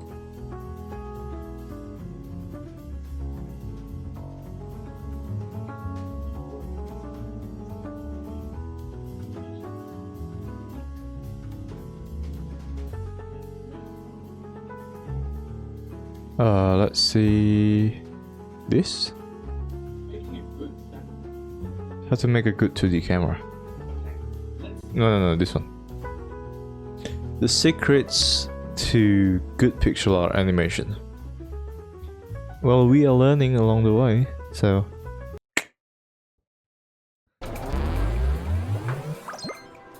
Hey, today I wanted to show you the wondrous world of animation. Animation. So what is animation? Well, it's a good thing you asked. Animation is the sequencing of imagery to produce the illusion of movement. Or, the less pretentious way of putting it would be drawing a bunch of pictures to make something look like it moves. Humans have got really good at this. We use digital animation in our movies, TV shows, and games to express creative ideas and enhance our storytelling. So how do we go from a static drawing into a fully animated video or GIF? Well, the first step is to add frames to the artwork, using your program of choice. After we've modified these duplicate frames, we can display them back to back, each for a certain period of time. We call the number of frames shown in 1 second the frame rate, which leads me into my first major point. Timing. Standard television is around 24 frames a second, so one of the most common frame rates for animating pixel art is 12 frames a second, which you'll notice is half the speed of 24. People like to refer to animating on every second frame as animating on twos. For beginners and even pros, I think that 12 frames a second is a fantastic choice, because the more frames you have means more work, but less frames can be less smooth, and 12 frames a second walks that line perfectly. But how do we draw when we want to make these adjustments to every frame across this 12 FPS animation? Well, here's the simple concept. The number of pixels moved between frames determines the speed, because, you know, speed equals distance divided by time. Also be mindful of how long a frame will be displayed. It's usually shorter than you think, because you'll spend some time looking at it while you draw. And for us on 12 FPS, it'll be a 1/12 of a second. I think it's time for part 2, which I'm going to call planning. It's one of those things that no one likes to do, but it really enables you to create much better animations in half the time. Don't get me... It's you start watching this as a stunt animation. Yeah, the timing is impeccable, I would say that. It's crazy coincidence.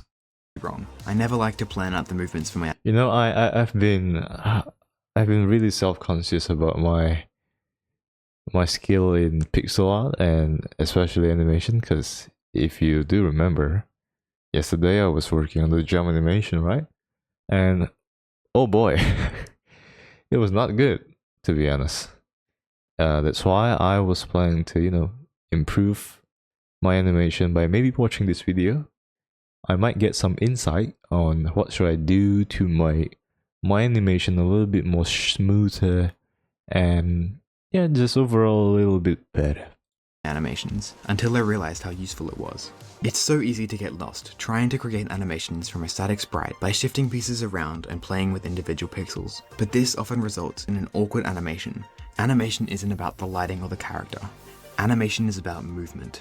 We need to separate the aesthetic of the static image from its movement, and focus only on that movement. Once we have the really nice foundation of good movement, we can begin to put the skin back on the character. Instead of investing time and energy into polishing every frame as we go, the best way is to simplify the subject into its most primitive shapes, and make these shapes move fluidly. Ah, Okay, so the first mistake that I did is that I didn't make, you know, like an outline or a simple animation to you know, like, oh, this is how my character is gonna move.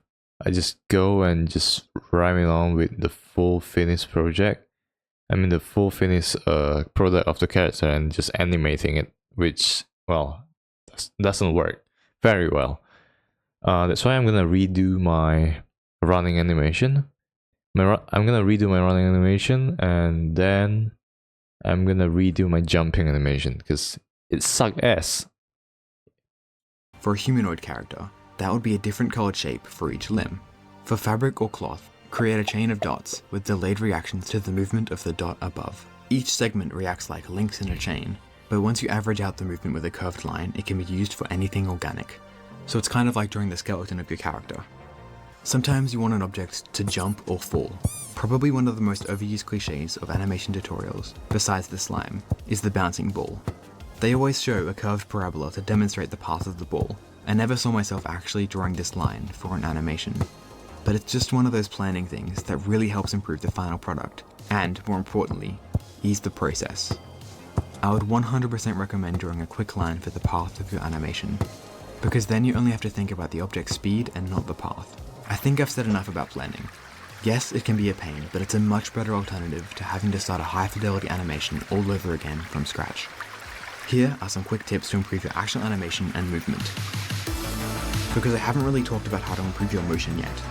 For a weapon attack, a common mistake is to depict every single frame. You can see as this axe is swung, there are 5 unique frames as it's held at different angles. The point is, sometimes you want impact. To make your movement nice and crunchy, don't worry about drawing so many frames. Just do a couple. If something is moving that fast, it won't be on screen for very long. Of course, this can look choppy, so a remedy for fewer frames is a technique called smearing. Smearing acts like motion blur does in real footage, by stretching the object into a blotch of color that signifies direction. This shape tells us both the speed and the direction the subject is moving. Like a lot of things, smearing is good in moderation. Before a drastic movement, winding up or providing some anticipation frames can be a super nice touch. You can hold these frames for as long as you want. Something else that also sells impact is secondary animation. Secondary animation is where things in your world react to the primary movement. Think of it like cause and effect. If a heavy thing is dropped here, these lighter things might jump up because of it. Okay, I want to talk to you about easing in and out.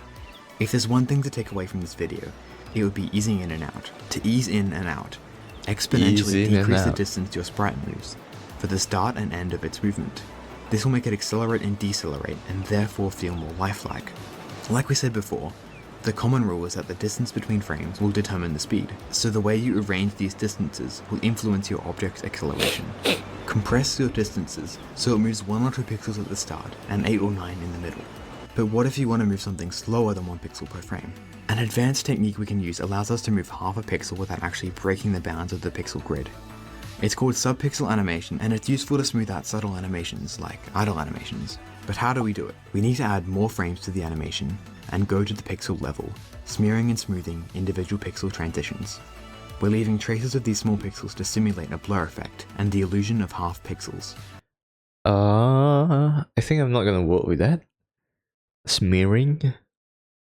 Cause I don't think it will work well on games. But what I will do is, first of all, planning the animation, because previously I've never planned my animation before. I just kinda just go with it. Okay, this time I'm gonna plan the animation.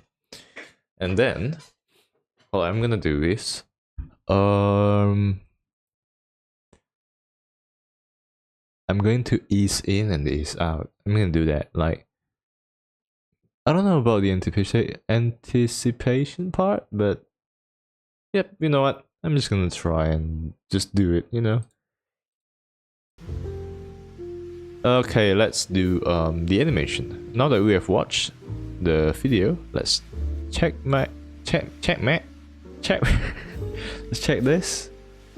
Check this one, and yeah, we are done with all the video that I was supposed to watch. For the better controls, I don't think we need a buffer jump, but we do need a custom jump setup, because right now My jump is still pretty jank. It's not the best, but it works. And to be honest, I kinda love the way that my slime just goes into a teardrop motion when it goes down. Okay, so let's do a little breakdown right here. For the coding, the code that I've done today. Okay, so we separate the gravity. This is not a big deal. We just turn it into a function, and the animation, we make a variable for velocity y. So when our velocity is lower than 0, because in Godot you need to have a minus y velocity to go up. So then velocity y is less than 0 or equal to 0, it's gonna play jump up, and if it is more or equal to 0, it's gonna play the animation jump down. So now, rather than having one animation for the jump, we're going to have two animation for the jump. One is going to be the slime going up, and one more is going to be the slime going down, which makes it easier for me to do the animation. Because right now I don't need to worry about the timing of the jump. I mean, I don't have to worry about the timing of, my slime going up and down. Instead, I will just focus on creating a better animation rather than worrying about the timing, which is never good in the first place. Alright.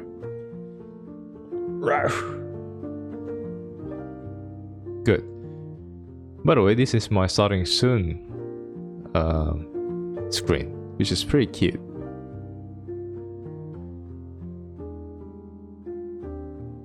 I should make this little thing a GIF. Fuck, I don't know how you call it. But GIF, okay. Let's move on to StreamYards. No.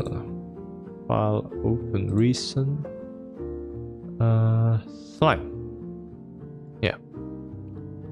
Okay, jump animation, I'm gonna delete this. And the run animation, I don't know what happened to it. How about the idle? Boom, boom, boom. I don't think I'm gonna need this.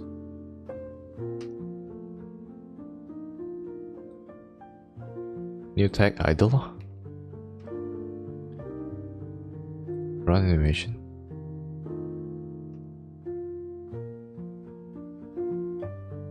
Now I just wiggle in a weird way. But yeah, the other animation is pretty cute. It's very spontaneous. Let's see, is it slower here? It is slower.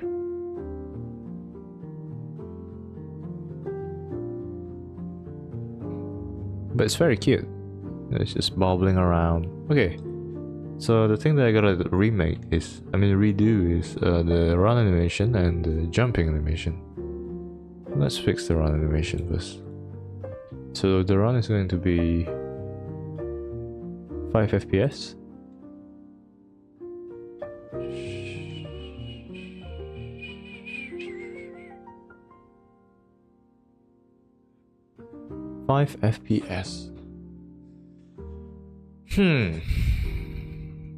Query time. No. What did I do to this?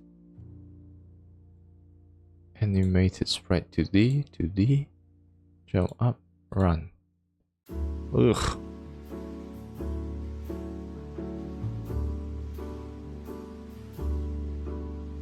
Let's play it. This is 4 FPS. How about if we do 6? A little fast. How about 4?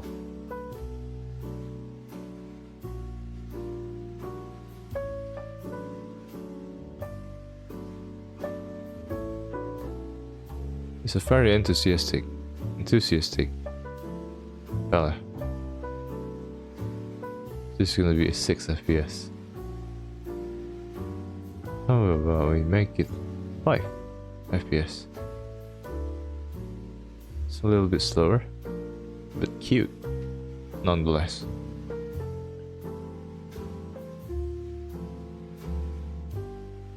I don't like the way it it runs.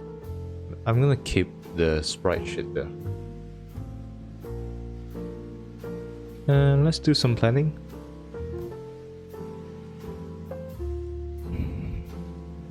But before that, I'm gonna take a little break, like 2 minutes break, to stretch my back and fix my neck, because currently it hurts like a lot. So yeah, be right back. I'm gonna be gone for like around 2 or 3 minutes, just to take a little break, because I'm tired. It's been 2 hours. BRB.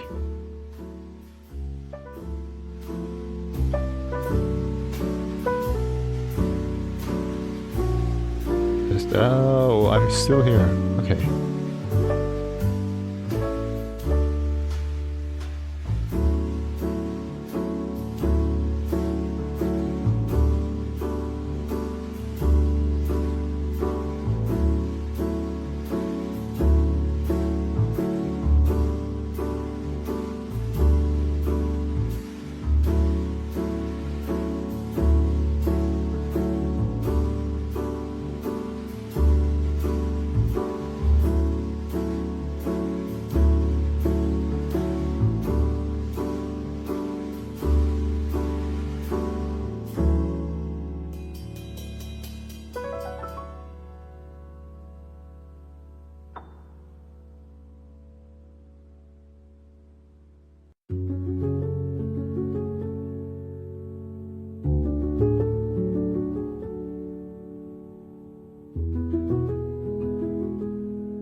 Guess what? I'm back. Just a short break. Just a short break. So I gotta finish the animation for this. Okay, let's do this. No.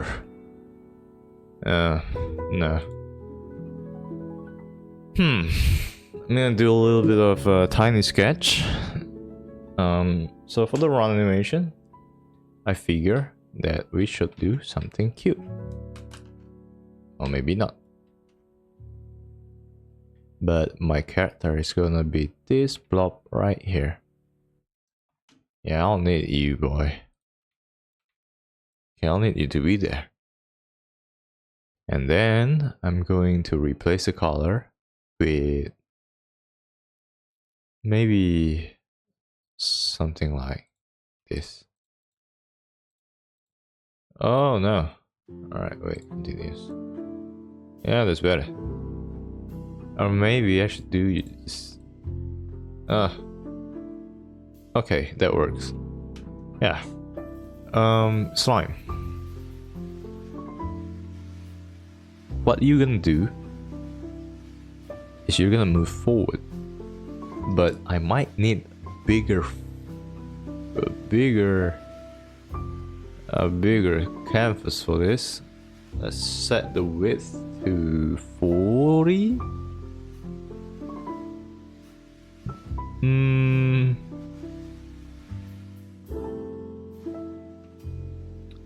Let's make it 50. Fuck it. Yeah. So, what I'm gonna do is, this is gonna be the first frame, second frame. It's gonna leap here. It's not gonna leap. It's gonna squeeze down. No. Direct your entire body.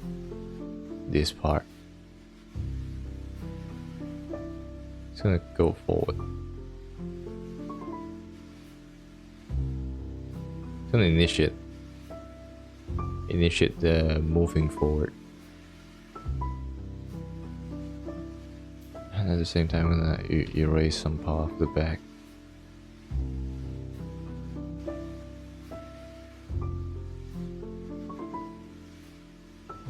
That's pretty good. Yep, that's pretty good. And then over here, I'm gonna make it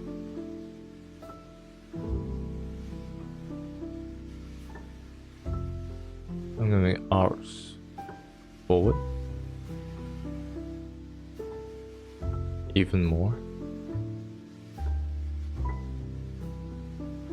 while at the same time lifting some of the side.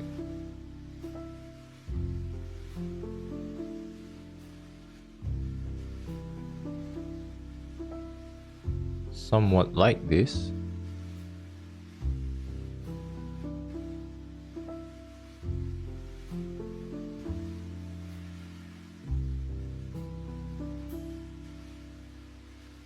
I'm gonna clean it up later. You know?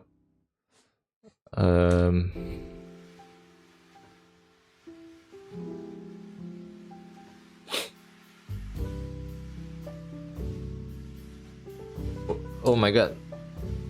My hair is tangled. Wait. My hair is tangled. It hurts so bad. Okay.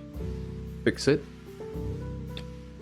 It's gonna go there, and then the next frame is gonna go down. It's gonna go down.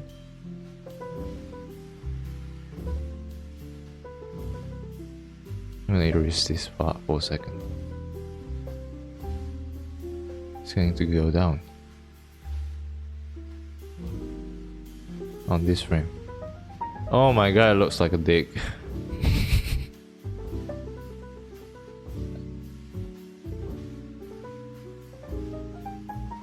Oh my god, it looks like a fucking dick. Yeah. Hi! Hello, sorry for bothering you. I want to offer promotion of your channel, viewers, followers, and few chatbots, etc. The price is lower than any competitor, and the quality is guaranteed to be the best, flexible and convenient order management panel, chat panel, everything is in your hands. A huge number of custom settings go to Streamrise. You know what? I appreciate your gesture, but I will have to decline. But still, thanks for the offer. Oh no, this looks like a dick. This looks a lot like a dick. This might be a dick. Oh boy. Alright. It's gonna be some path here.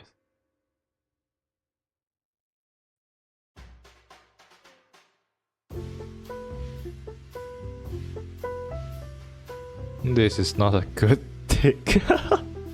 Shit. Wait. Yeah, this works a little bit better. It doesn't look like a dick now. I think this might be a scam, not sure. Well, I don't know. I'm just not gonna interact with that. I mean, I don't even need one. So, you know. I didn't need one. Haha. Oh boy. This looks like a limpy dick. Looks like a limpy dick. Oh no. I don't like the way this look at all. Not at all. Okay, but it works pretty well for now.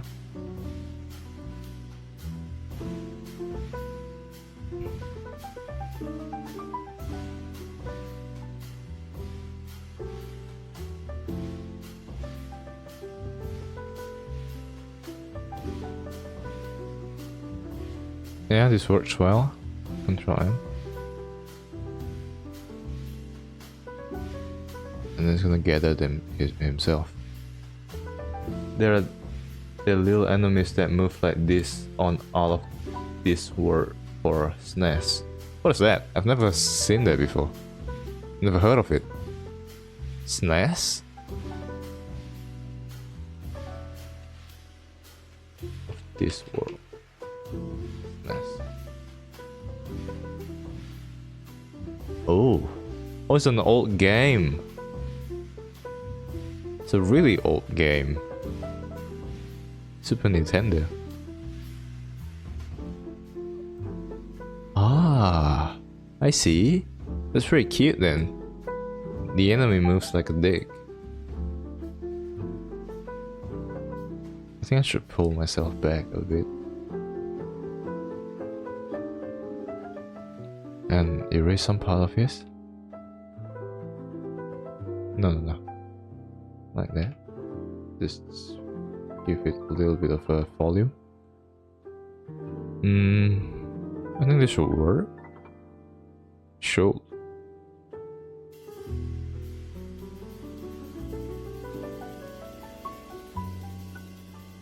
Boom, boom, boom, boom, boom.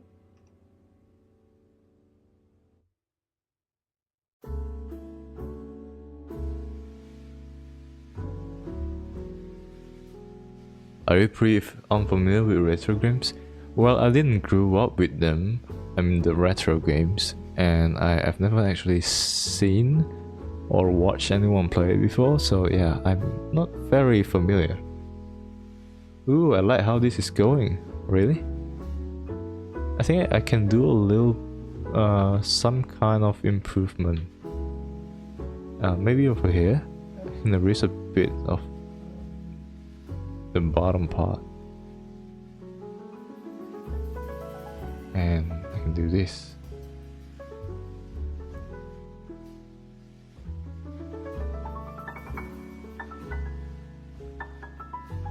Huh. Is this better? Or the previous one is better? Oops.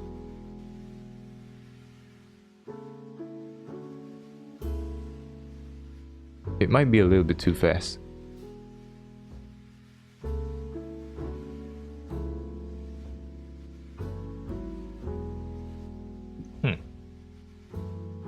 This could work. No, let's move this a little bit to the right.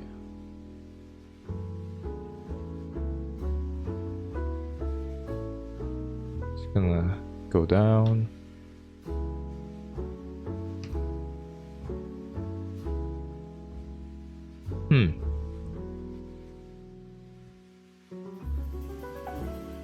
I think this should be a little bit sharper too. Not as sharp, but just a few pixels sharp. Maybe a few here. Maybe this is a little bit too to the right. Boom, boom, boom, boom, boom. Yeah, it's too far back. Too far.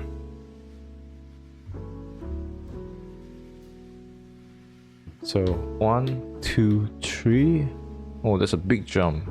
There's a big jump from here to there.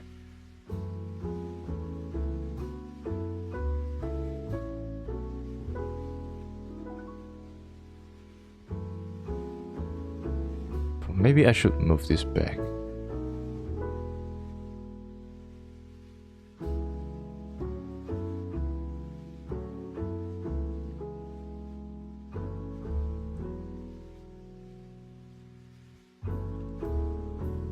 Boom.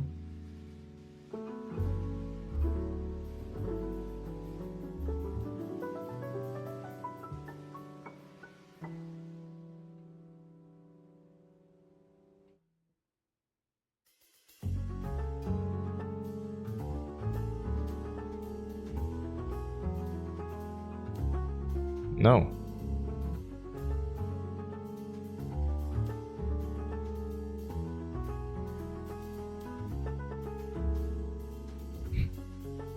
I can erase some bit of this too.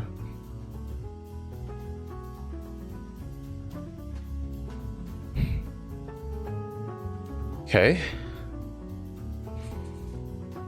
It's going a lot better than what I expected it to be.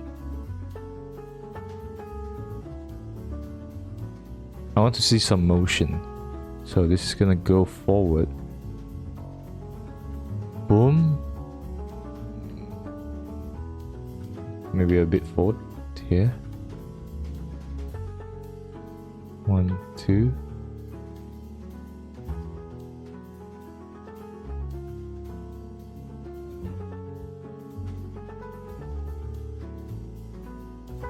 Yeah.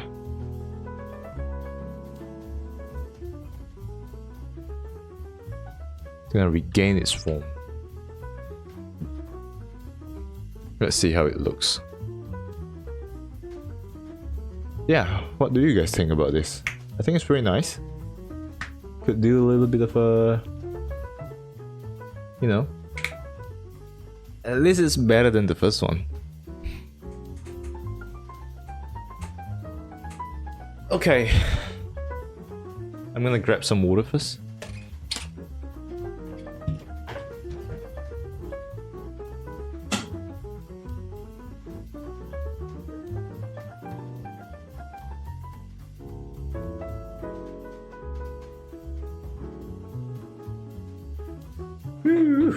Alright, I'm back. Yeah, what do you think about this animation right here? Is it better than the previous one?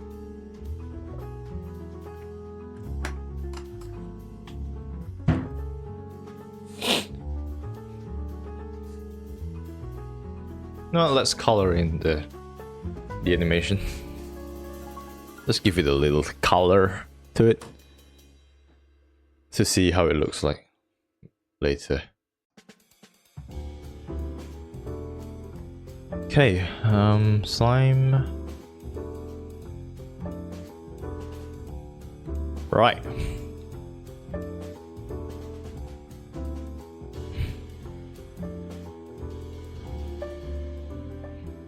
Let's give it an outline.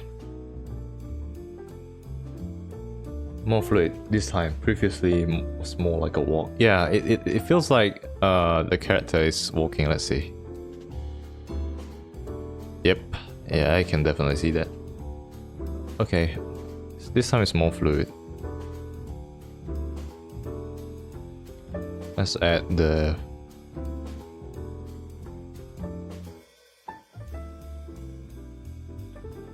Oops.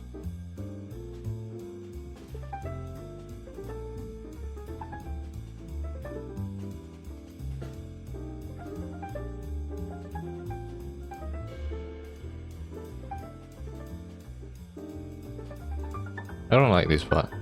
Yeah, this is a little bit better.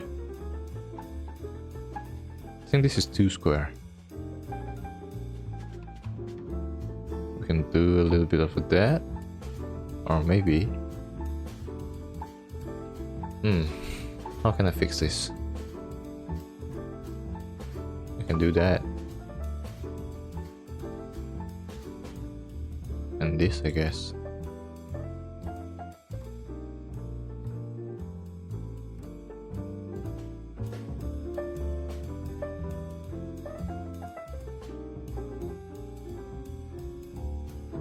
I'm gonna do the outline first. And you know, fixing some stuff while I'm at it. Like cleaning the lines, you know. This is not so pixel. But you know, I'm just gonna see through it. It's not very nice, but I can work with it.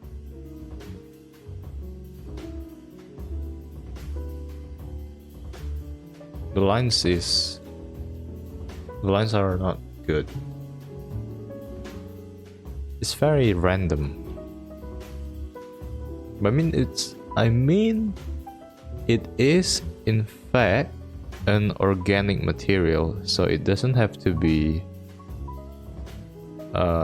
very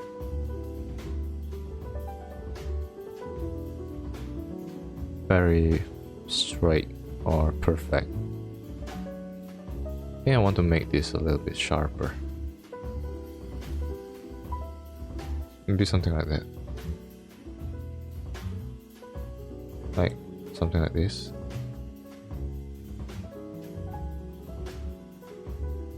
No, that's too much. No, I'm just gonna see through it. And do all the outline first. And see if it works or not. And then I can fix the little things.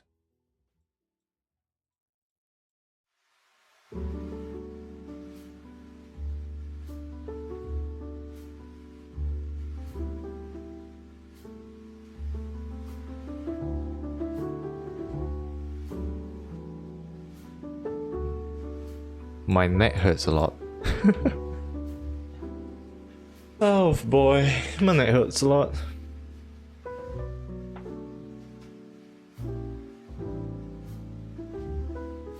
You know, yesterday, after I finished the stream, I just had this really painful back pain. Maybe it's because it's my first time streaming and I just hit, I don't know, like 4 hours and 50 minutes. It's close to 5 hours at that point. I actually wonder if I should keep going or should I just end the stream, but I decided to end the stream because my back hurts a lot at that time. But yeah, today doesn't hurt as much. Still hurts, but not as much. This is not the best practice for pixel art. Someone's gonna kill me if they saw me do this.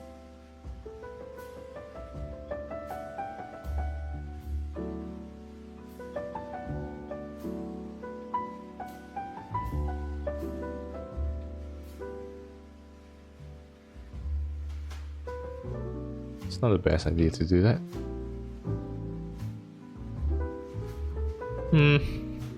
No. Yeah, this is a little bit better.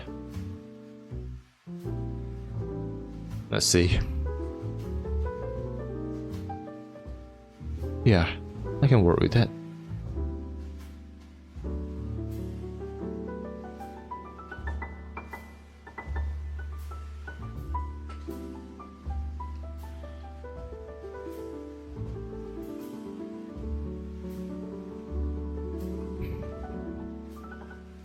I think it needs more time to like settle on the front, like boom boom boom. This is nice up until here, still pretty nice. Maybe I could, you know, like make it a little lean.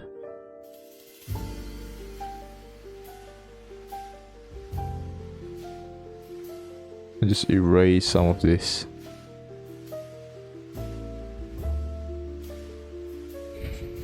Yeah, I think this looks much better. Looks much better.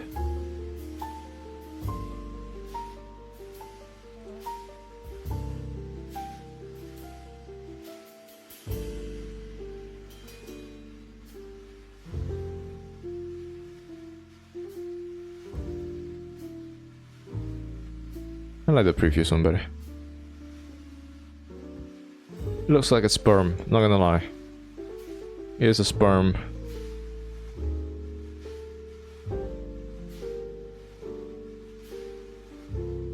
Looks a lot like a sperm.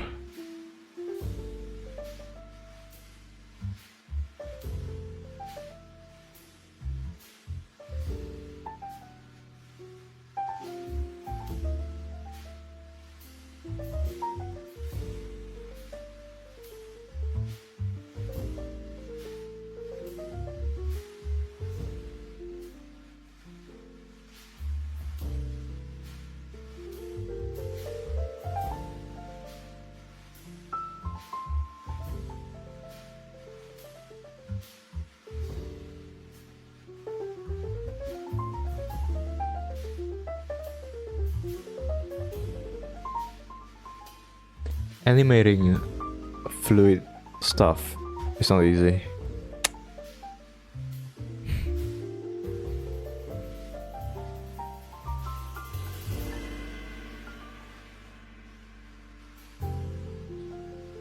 This animation right here, it feels like my slime is no, I did too much. Feels like my slime is dragging itself. Which I don't want to do that. I'm gonna fix that. Control Z. Till the end, baby. Yikes.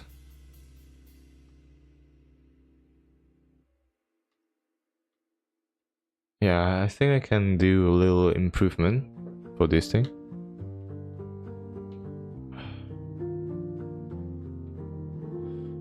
Let's do some improvement. I'm gonna lift this part up.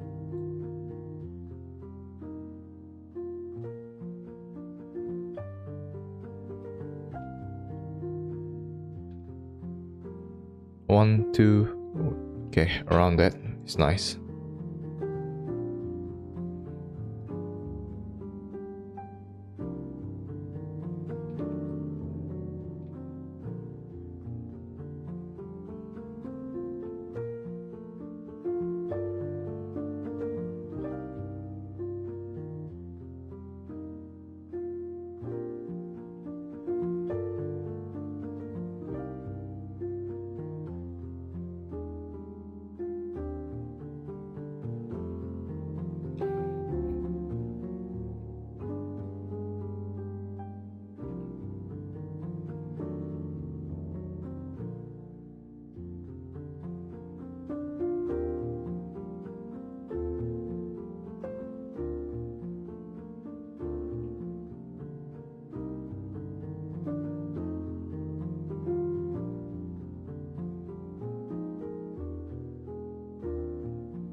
My god, it's a sperm.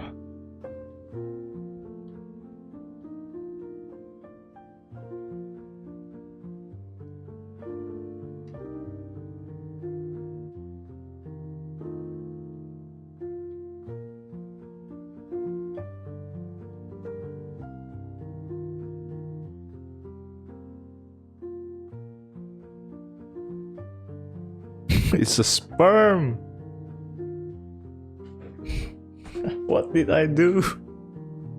It's a sperm.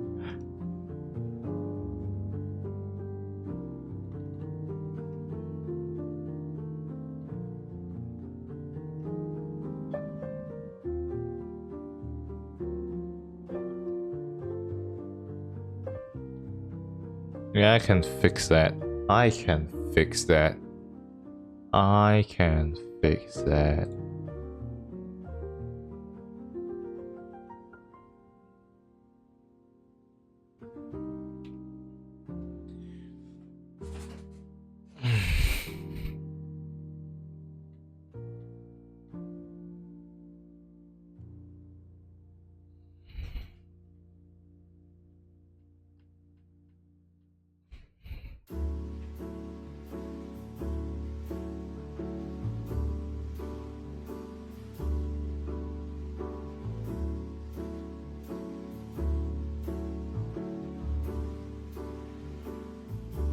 Oops, my bad.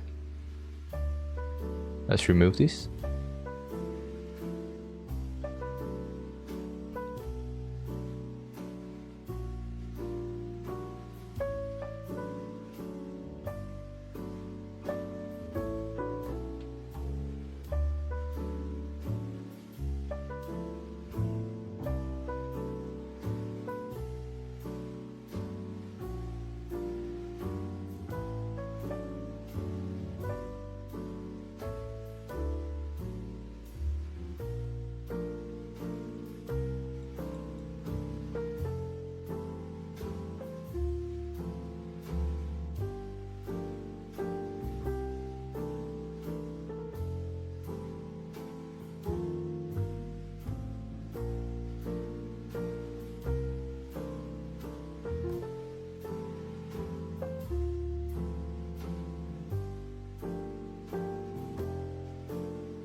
I'm gonna erase this.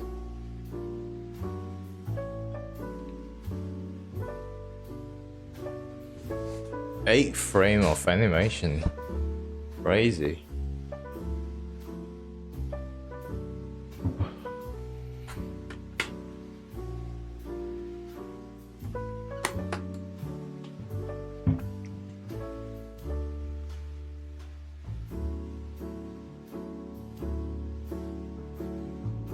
Boom. This is going to move over there. And kind of regain its shape. I think I'm gonna add some like motion blur to it. Still choppy.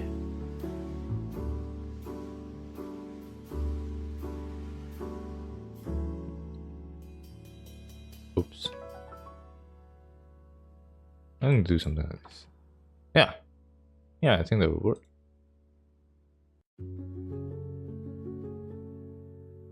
I'm gonna make it a little bit fat. Because it just landed on the floor.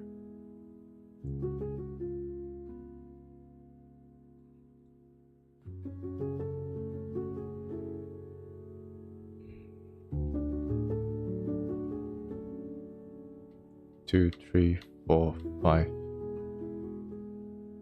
Maybe this could be a little fat too.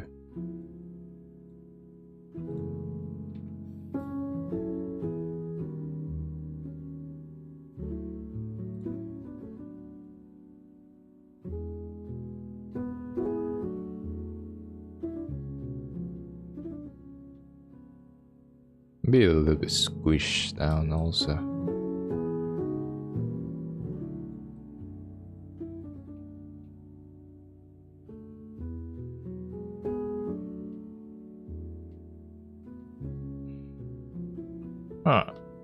Alright.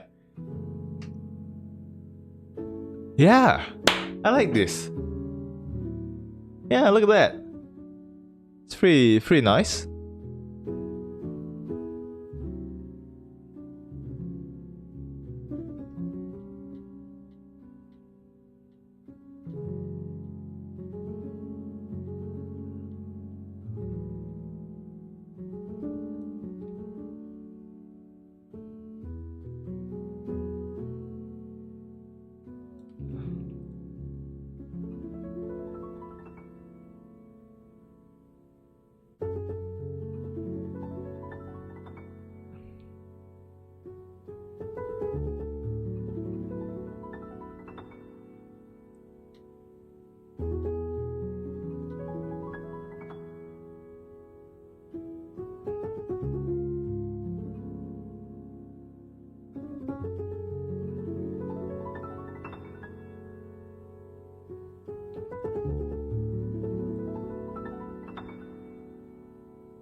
Okay, now let's give it some shape.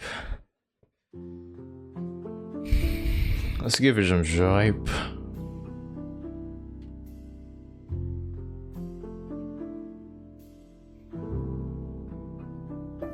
Oh, this is gonna be tricky.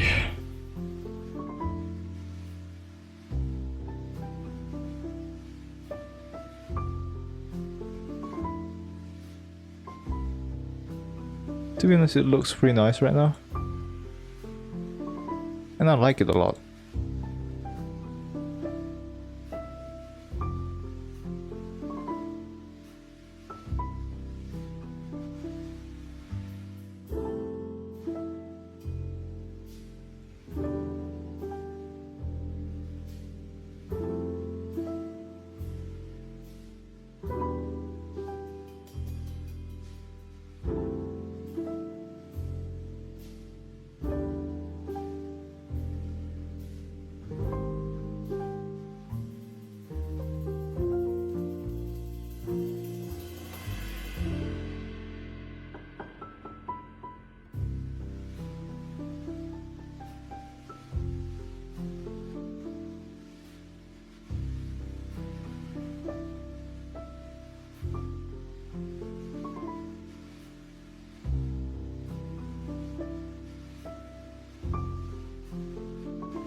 Okay, I think that's it. That should be it, right? Yeah, this looks pretty nice.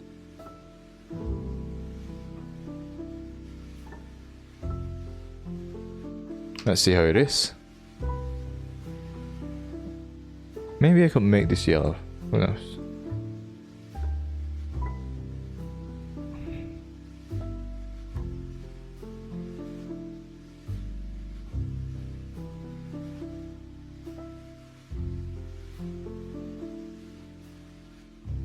Oh, no.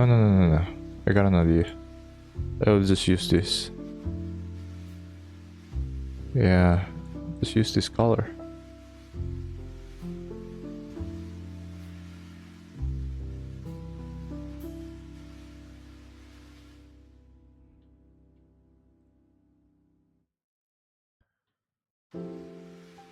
Ah, I got some juice now.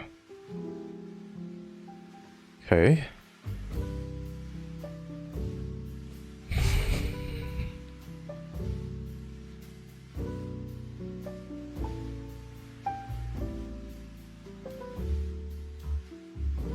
No, I don't want this.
Feels like giving me a middle finger.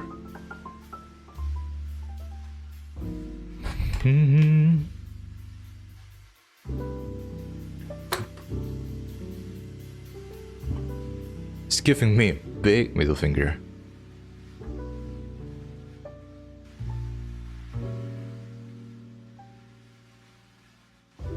One, two, three, 4, 5, 6, 7 pixel. 1, 2, 3, 4, 5. 1, 2, 3, 4, 5, 6, 7.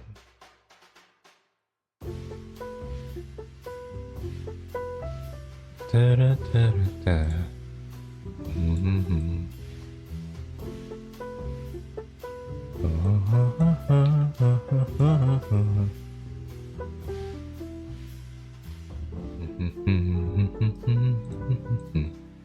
Yeah, I think this will work. Oops.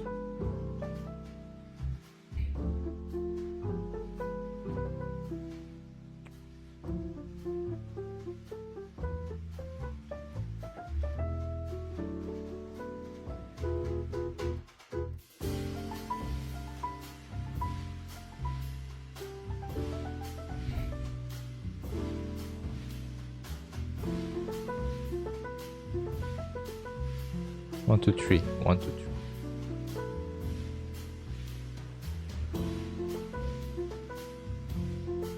One, two, three, 4, 5, 6, 7.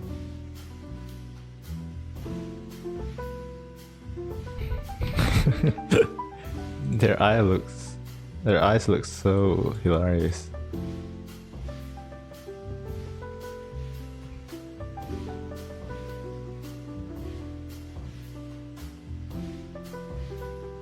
No, I don't want that.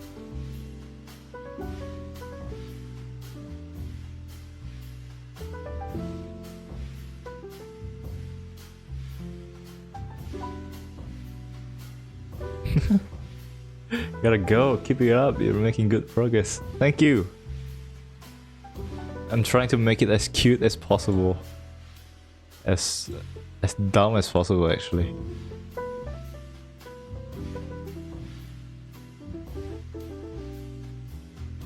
Alright, see you tomorrow, I guess, Jeremiah. Thank you for stopping by. Oops.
I clipped right off their eye.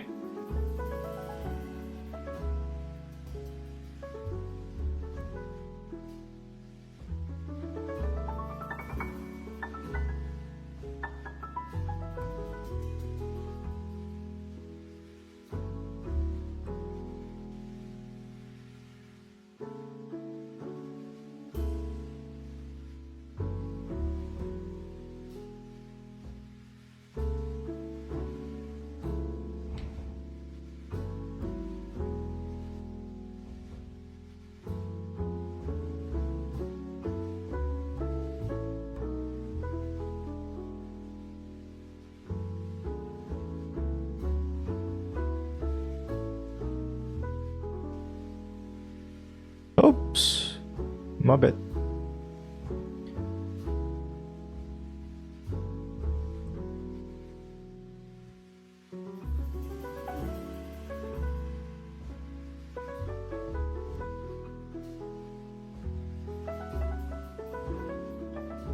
Oops.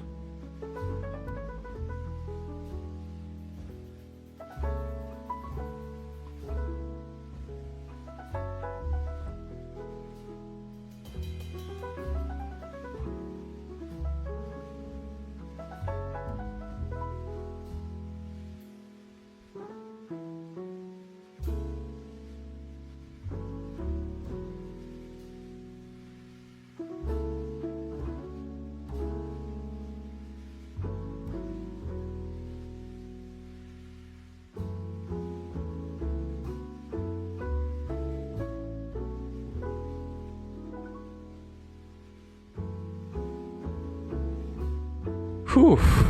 Alright, it's pretty nice.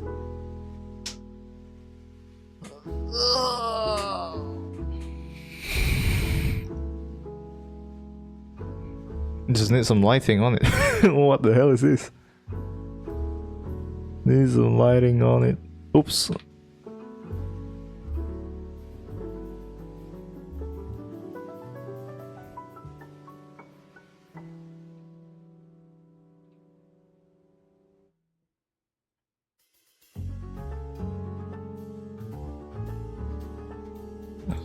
It looks like a dumb piece of shit. I'm not gonna lie.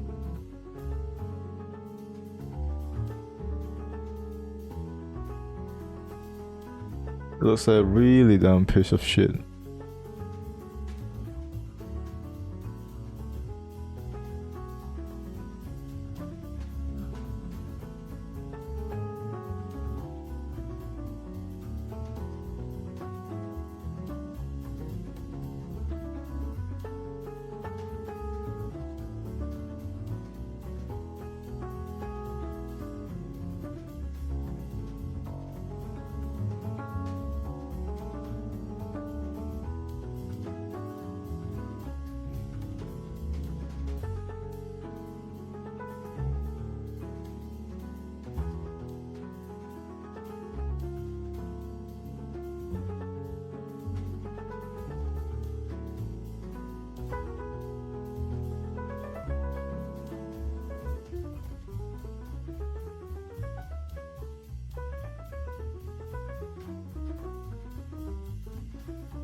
To be honest, it looks like an egg. Looks like an egg, not gonna lie.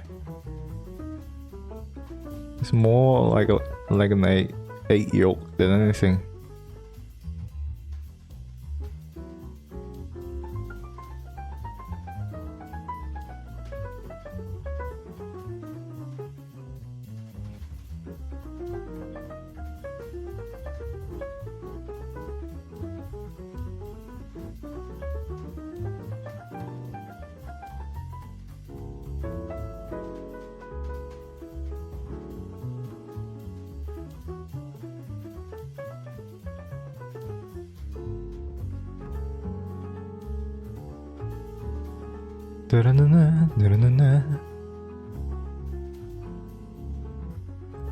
I'm having fun making the animation because it is so silly.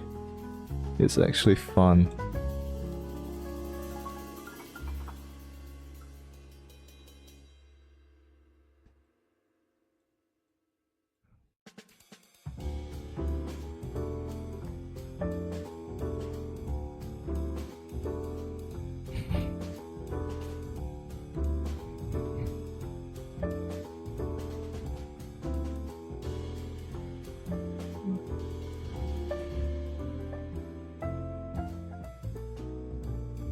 This is pretty straightforward, just coloring the highlight.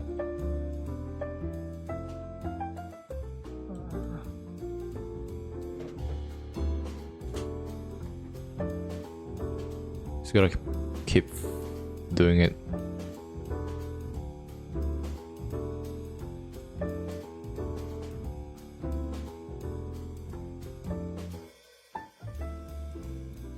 Alright, last frame. Too much.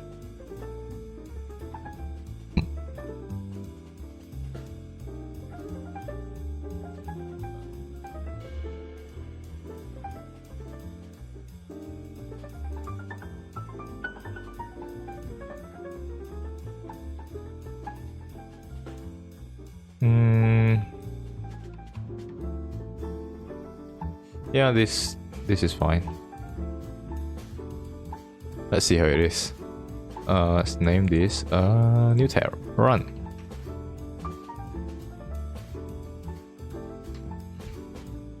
Yeah, I love this. Maybe I should erase some of this.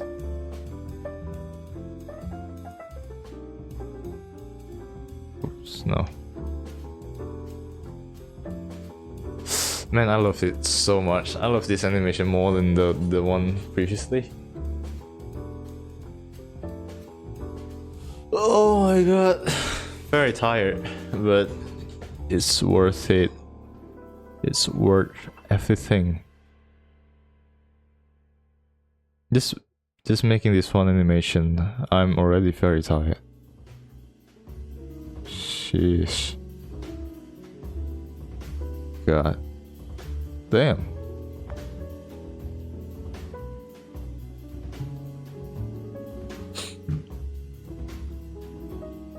Okay, this is pretty nice. Let's turn this into a script, a sprite sheet, a sprite sheet.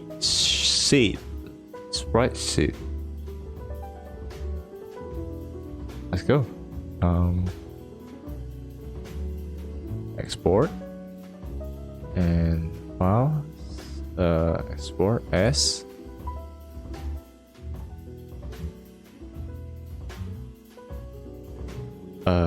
Run v2 sheet png export. Okay, we already have our movement, our run animation. Let's delete this. Let's delete all of this actually, and let's put in a new one. File manager, slimy game, run v2.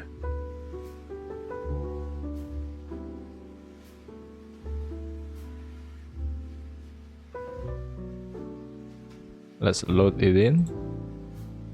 Load. Okay. 1, 2, 3. There's 8 frames.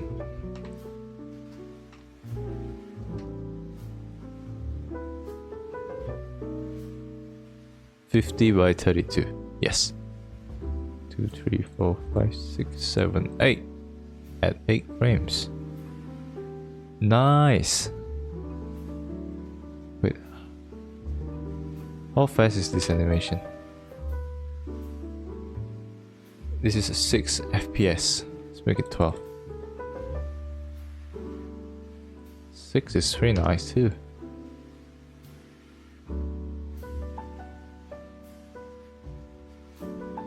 Let's see.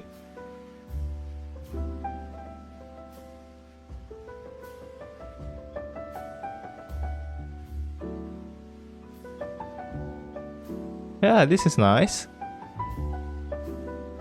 It just our character is a little bit too slow. I think I want it to be 100.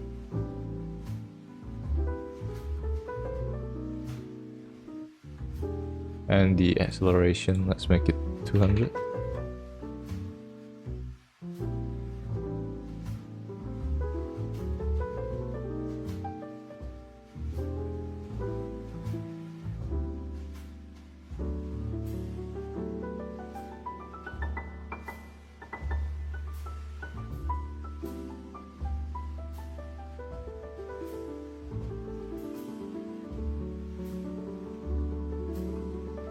Might be a little bit too fast. 80 acceleration of 300.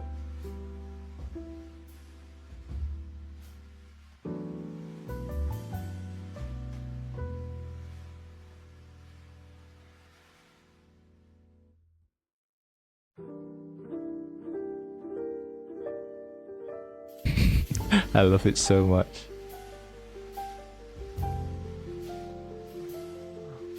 Bloop, bloop.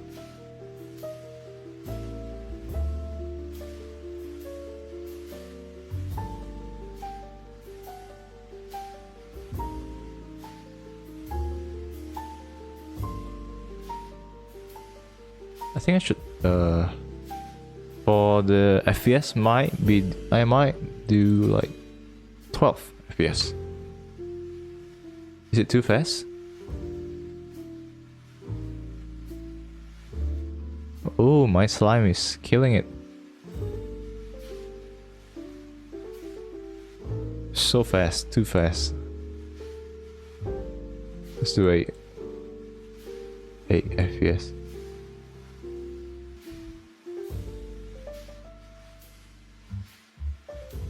Yeah, I like this better.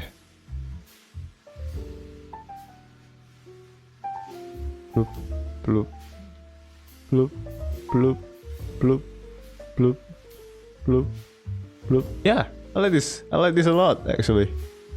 Maybe I'm just gonna keep it to 6. Idle is 6 FPS. Yeah, all of them is 6 FPS.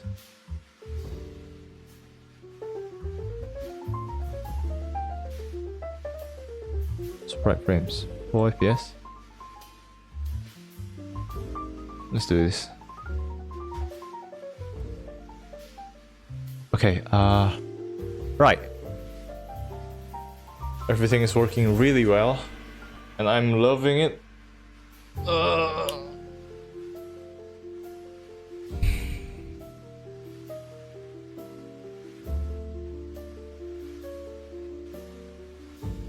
I'm gonna go for a bathroom break for a minute. For a second, a minute, whatever you wanna call it. Okay, BRB everybody.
Okay, I'm back.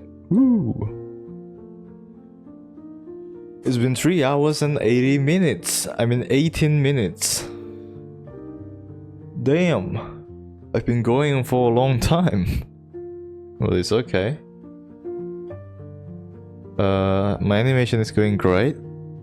For the slime. It's more fluid. Yes, it is. Which I'm very proud of. But maybe, on some part, maybe this is too sharp.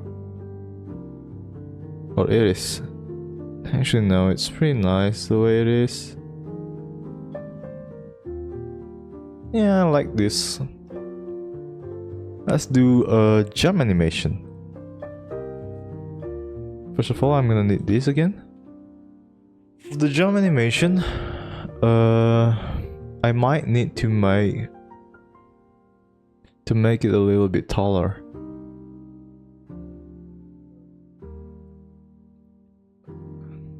Because I wanted to preview the jump itself. Let's do 50? 50 a little bit too much. 50 is a little bit too much.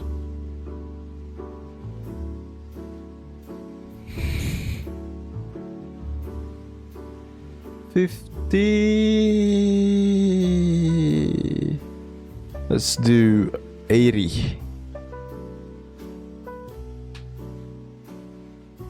It's too much now. It's too much. Or maybe it's not. Yeah, it's enough. 670, 80. Boy, there's a high thing. I'm gonna take a water. I'm gonna take a sip.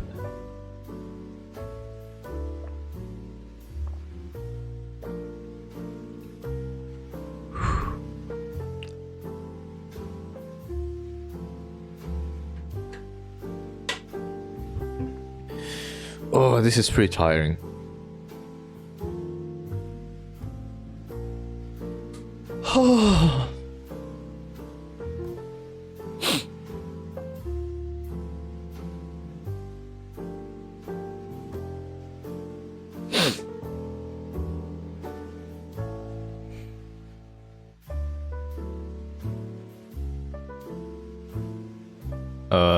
How am I gonna make it jump? That is the big question. This is not gonna be easy.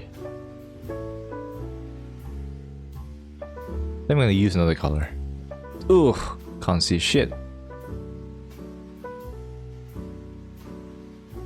Maybe something like, oh my god, so bright. I think green would, no. This? No. This? No. Red. Yeah, red will do. Or maybe this. No.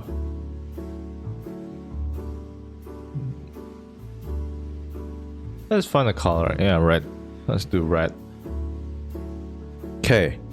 So our character needs to jump. Before that, I wanted to see this. It's too funny. It's too cute.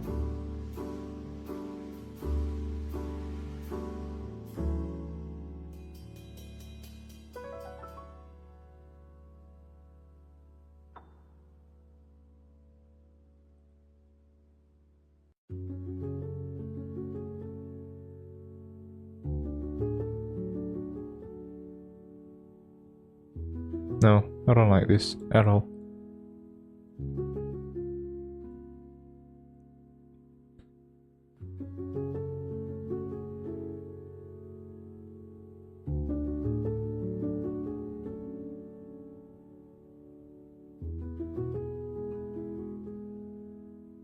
Hop, hop, hop, hop, hop, hop.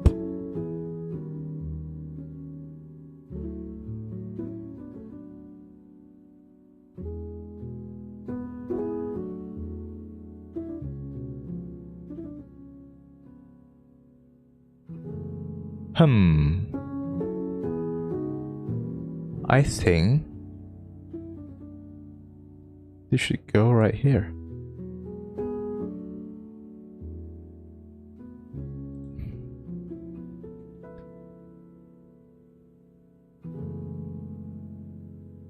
Immediately into the action. Yeah, I like this.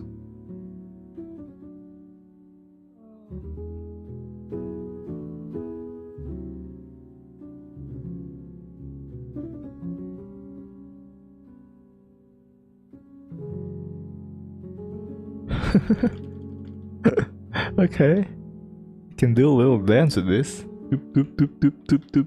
Alright. Yeah, the little hop is very cute.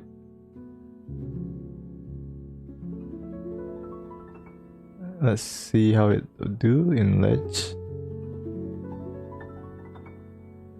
Okay. Okay! Nice! Oh! Oh! Shit. It's tiring. Very tiring.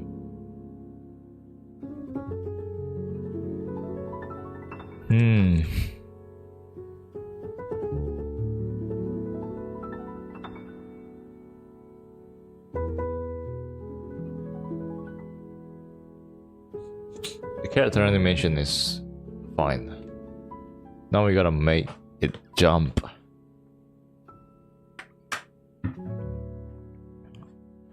So, what does it need in order to jump? Especially, well, of course, initiation.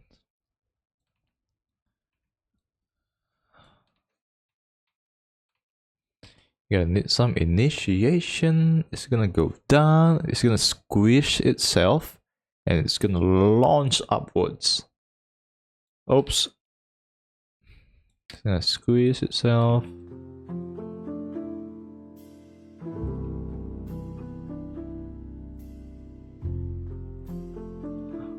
It's gonna squeeze itself into a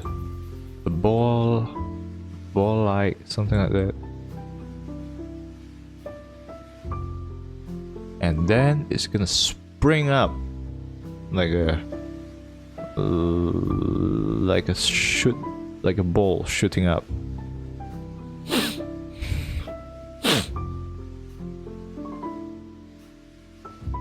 Okay.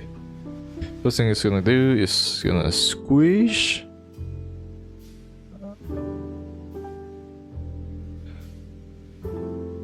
Okay. It's gonna squish. It's gonna squish down. Whoop.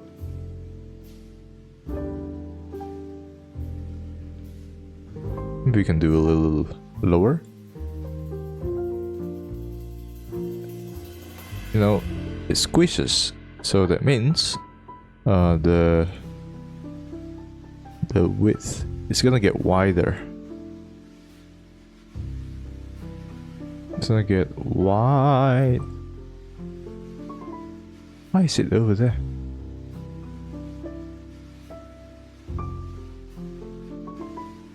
Move to the middle, dumbass.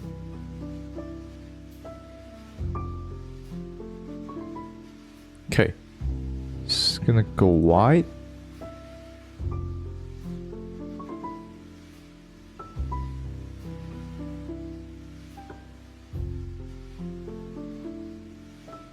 Okay, this looks good. This looks good.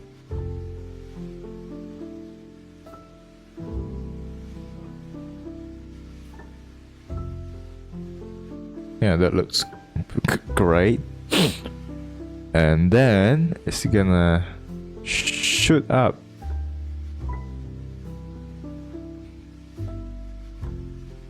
It's gonna go higher. Like 5 frame.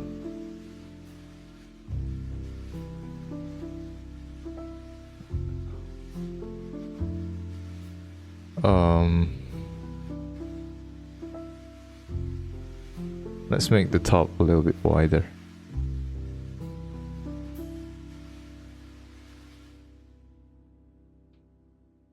Maybe it's too thin.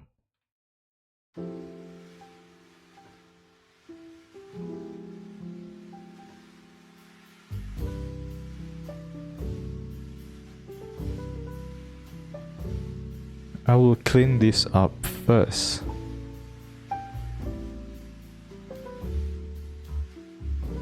One, two, three, 4 frame.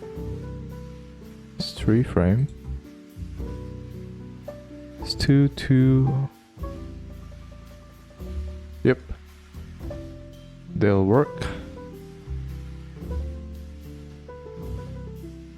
And then we'll do something like this.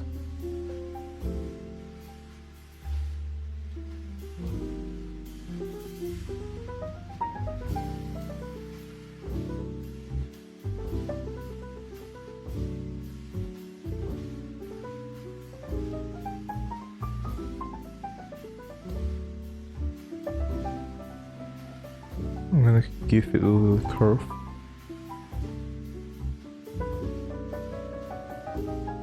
Yeah, they'll work. It's no rocket science. Just I'm gonna leave some mark over there.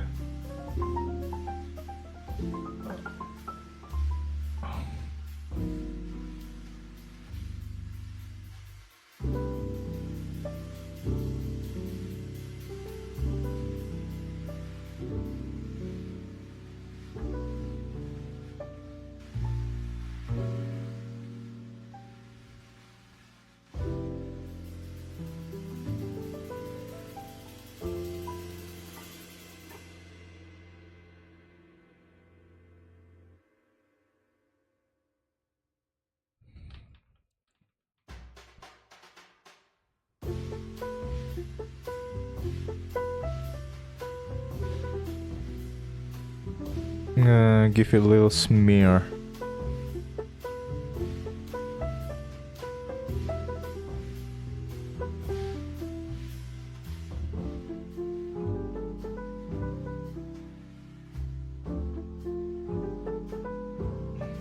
Just a little smear to the side.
Okay. Yeah, this will work. This will definitely work.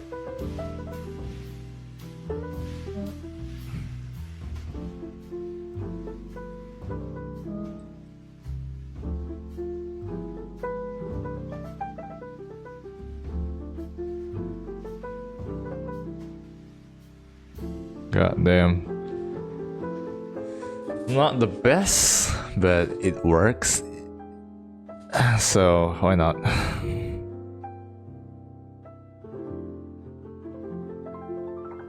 Let's move it upwards. Boom, boom, boom.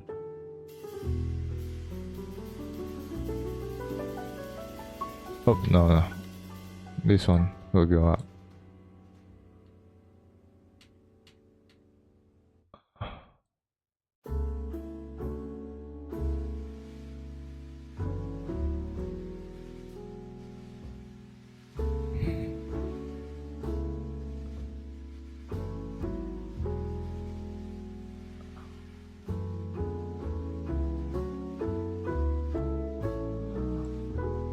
I'll decrease some of these and gradually make this a little bit more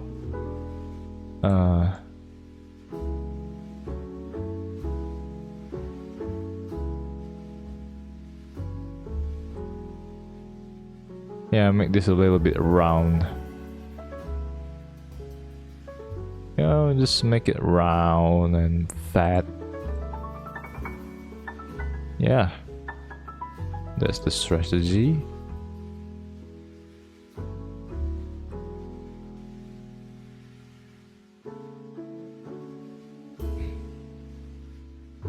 And then just give it some, you know, trails.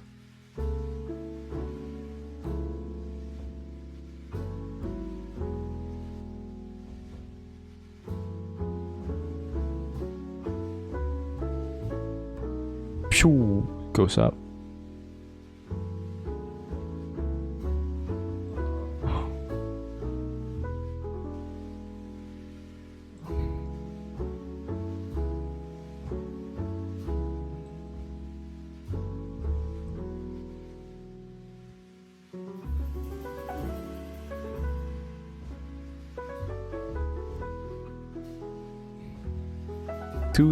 Too much.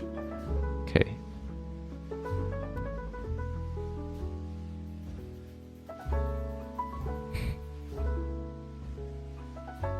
Okay, I think this could work. Doing.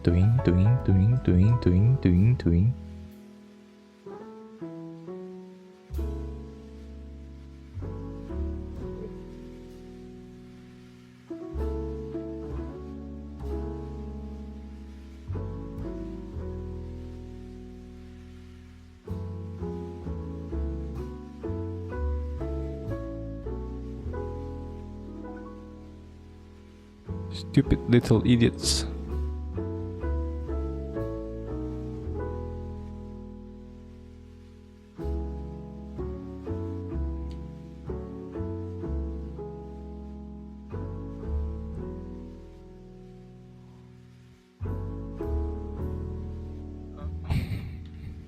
Let's move it up a little bit more.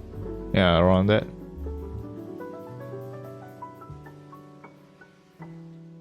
Oh my god. Oh.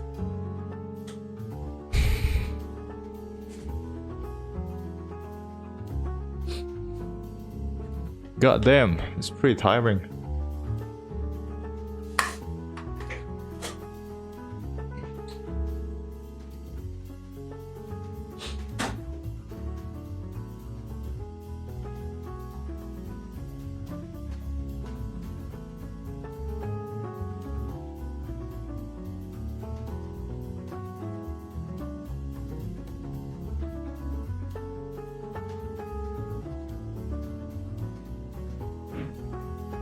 Alright.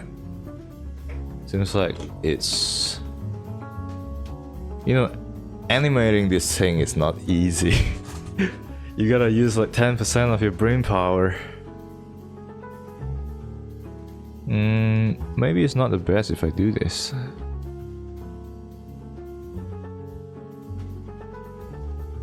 Nah, I don't think that will work. Yeah, this should work. But I'm doing too much, I think. Over here. Scrap that.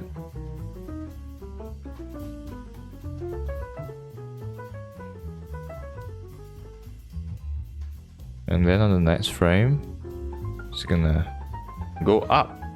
Shoo! And turn into a ball.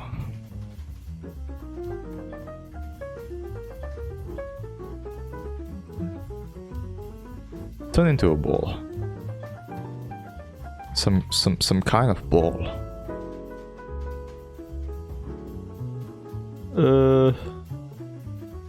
Maybe that. Also that.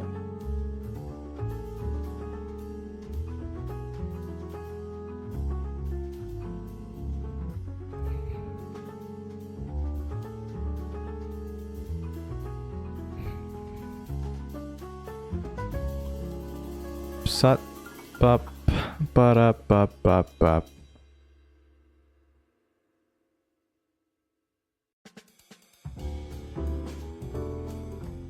I'm gonna move this 2 frames. 2 frames in. This 2 frames in. I think it works well.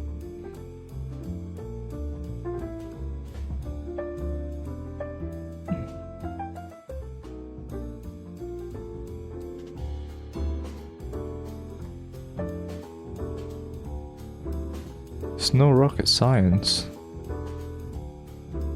Just go with the flow.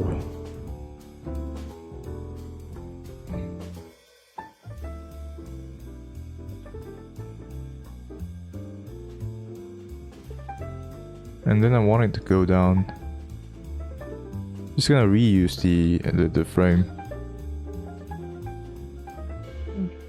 Turn it 180. Let's put it up there. Downward a bit.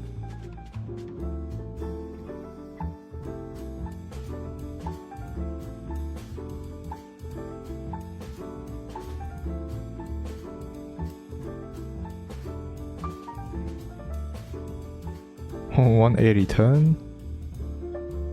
And actually I'm gonna make this goes down a little bit more faster.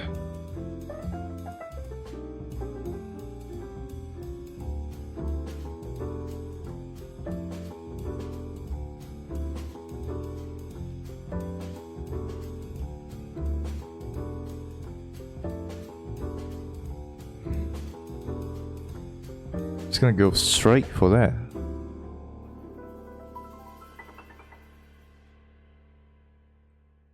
One frame before impact.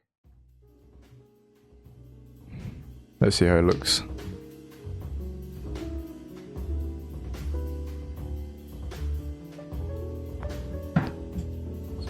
Dup, dup, dup.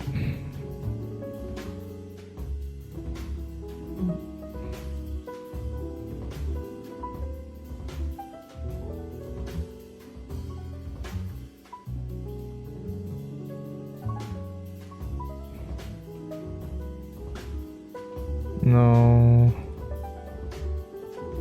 No. Set this to jump.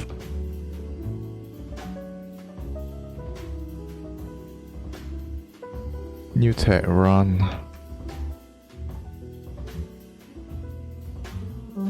You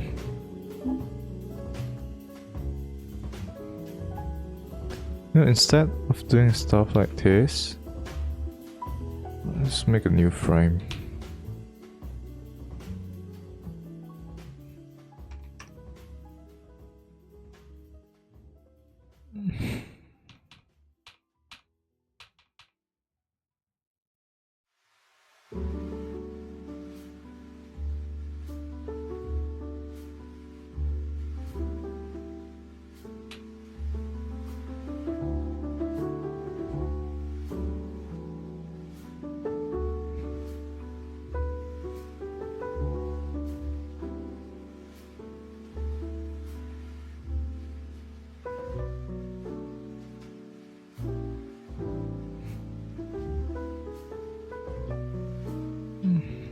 No, I wanted to tag this jump. Let's see.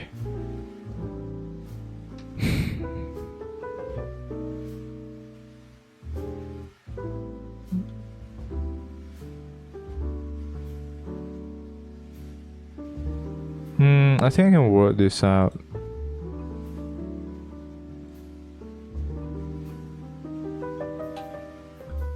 And so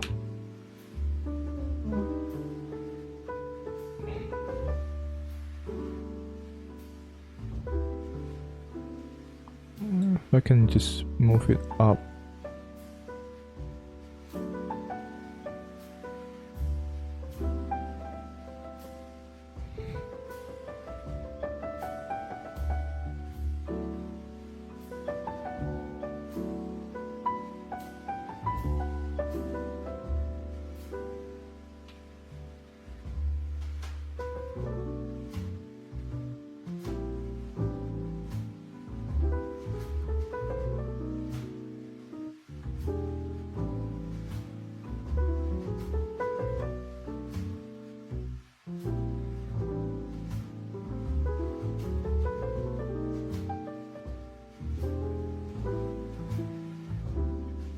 Bloop, bloop.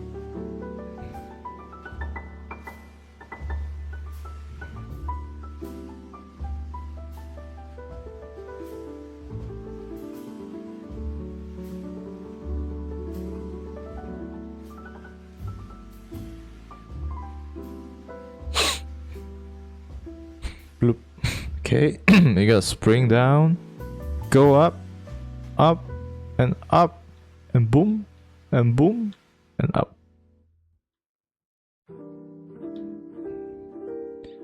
So go down, maybe this a little bit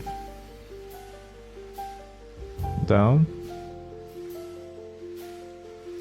Maybe this a little bit upwards.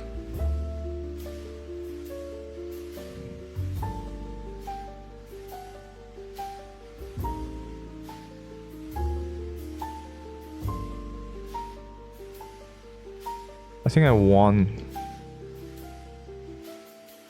a period when it reached the impact.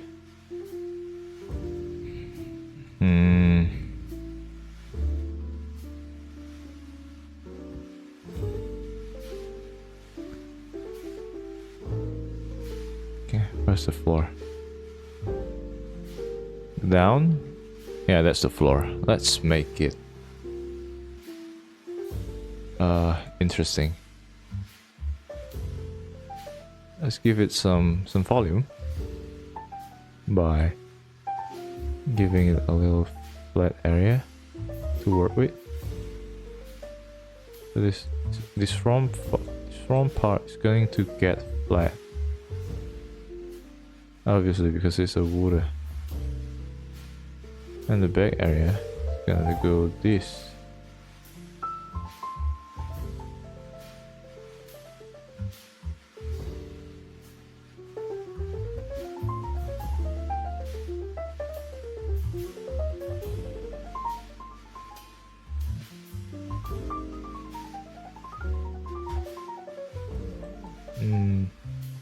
Yep.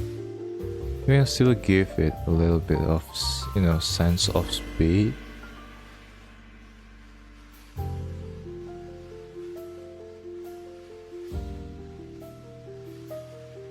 Stuff behind.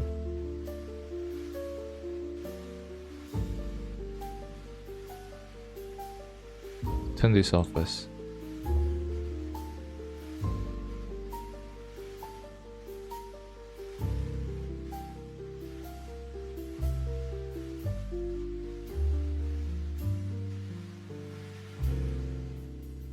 I want it to splash out.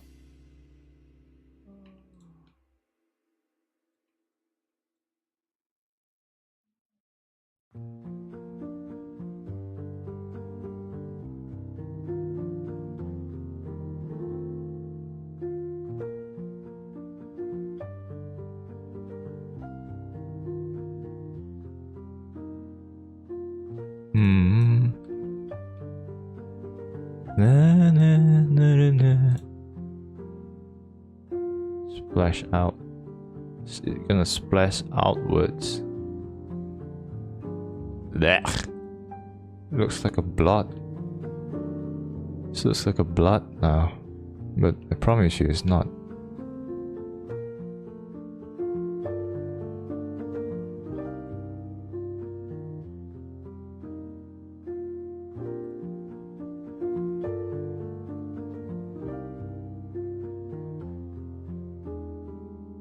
That's gonna look like a blood.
It's like a drop of blood.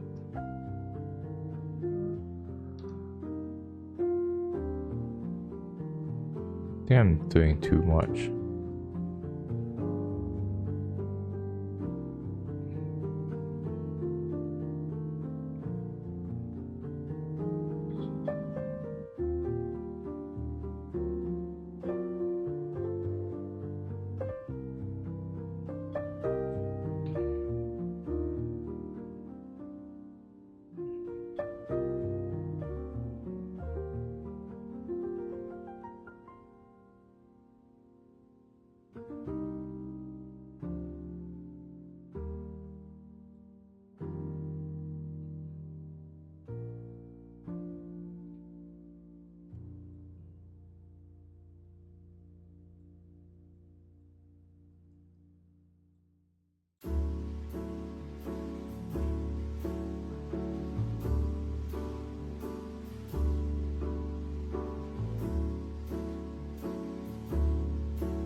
It's like a blood splatter.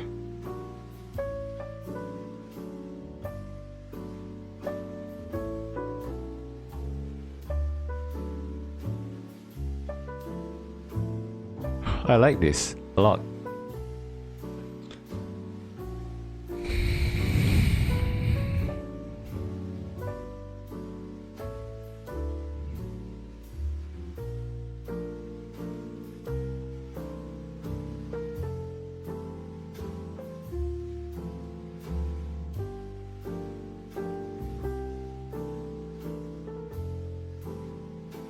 Oh my god.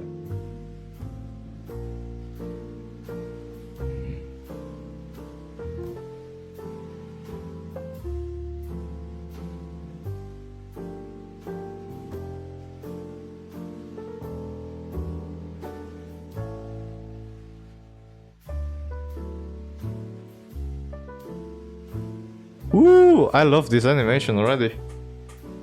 God damn. Oh. Oh, fuck. Let's see it from afar. Yeah. Yeah, I love this.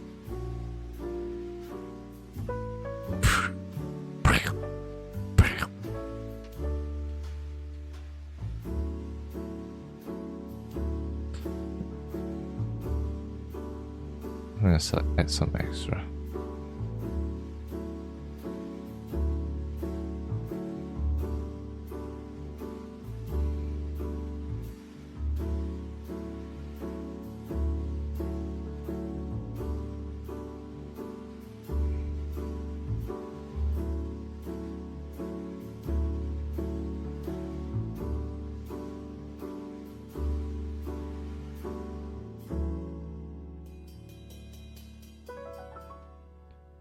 Brown.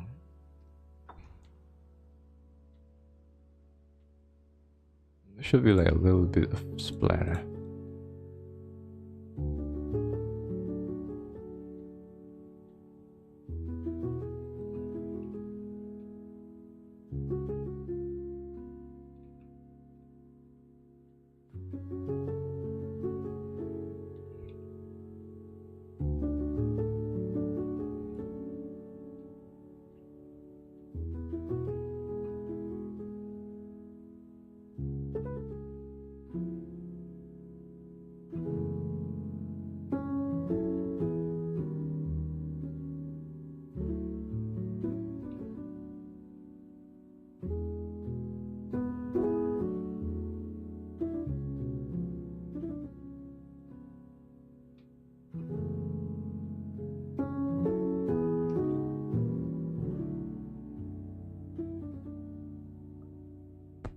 Wow.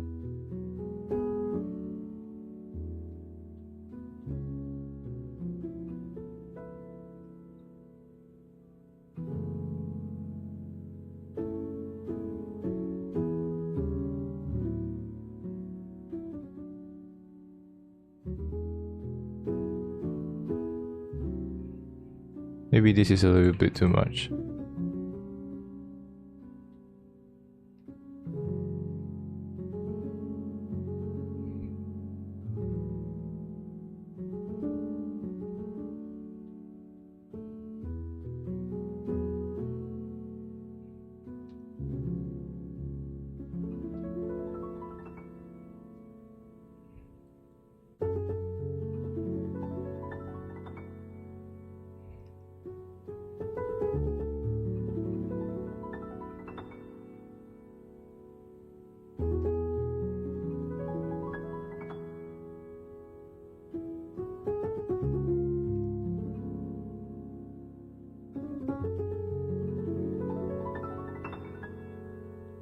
Yeah, that will work.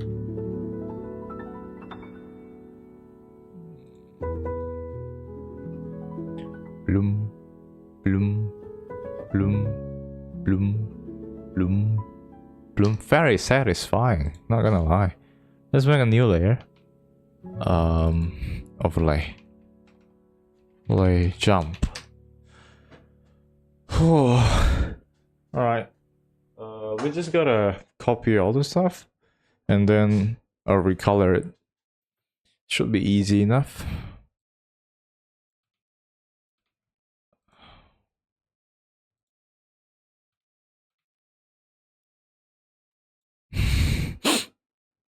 Alright. This is gonna test my patience by a lot of degrees.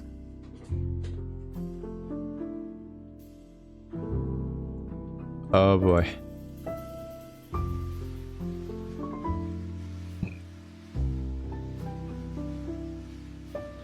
And then I gotta give it boy. Easy enough. Stroke.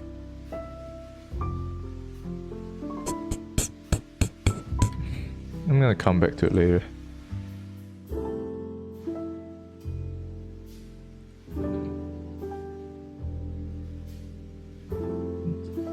There's an easy way for everything.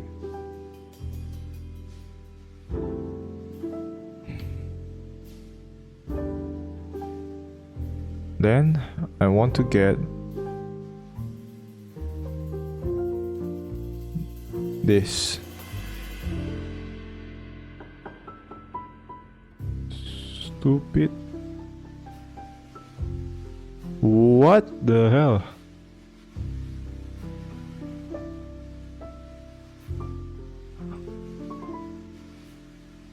Why is it not working?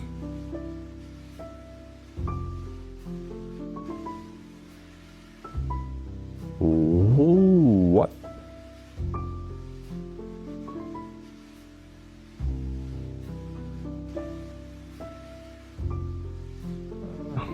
Okay, now that I got the shadow, I can do some stuff. And come here and repaint some of this.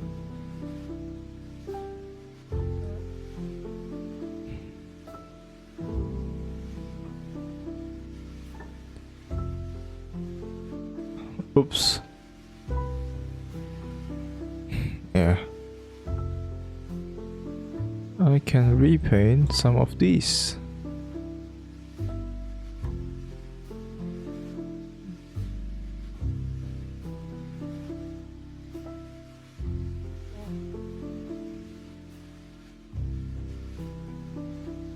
Why is it suddenly so flat?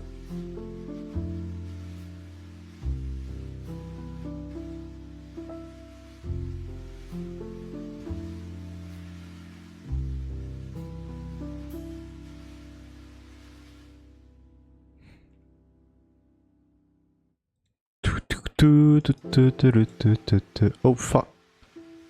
Okay, I gotta do this and that. Well, easy enough.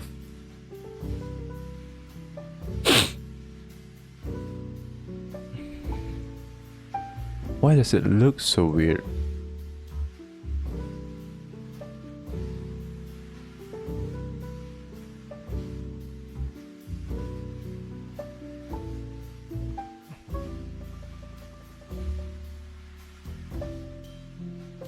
Ugh.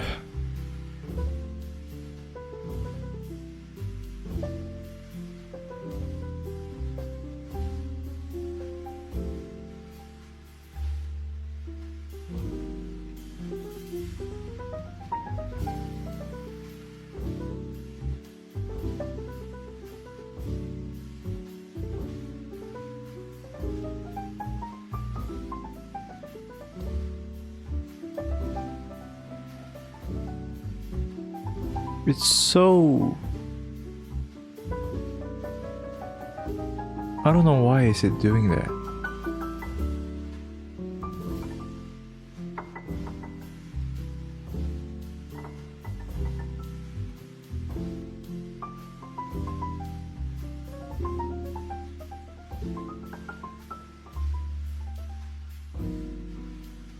I don't like the thing that this is.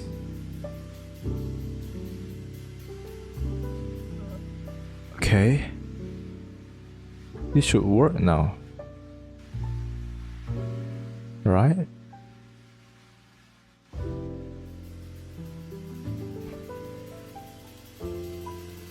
Well, this looks definitely a lot better.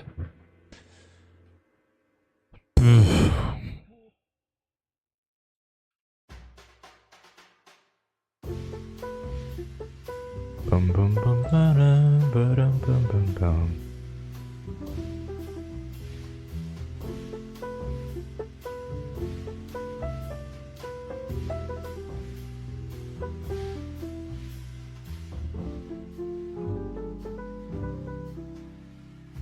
Ba-dum, bum, ba-dum, bum, ba-dum, bum.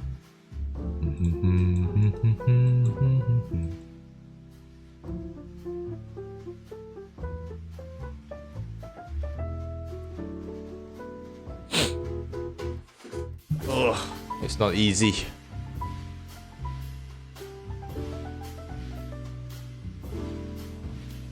I think I should have a background.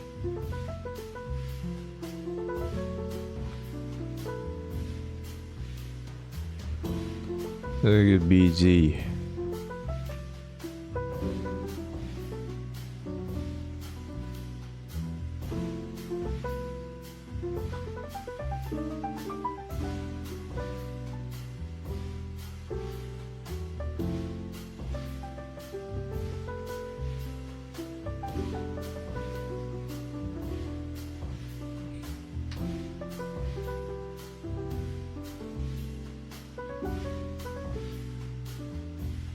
Oh my god, this looks horrible.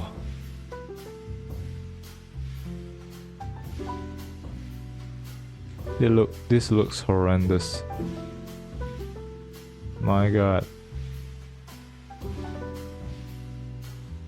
Alright. Ugh. Blech. Yuck. Yucky. It's been 4 hours and I'm still doing the jump animation. Goddamn.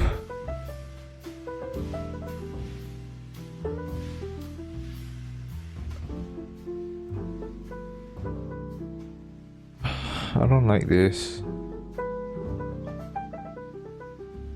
Brace yourself for impact. So delete that, please.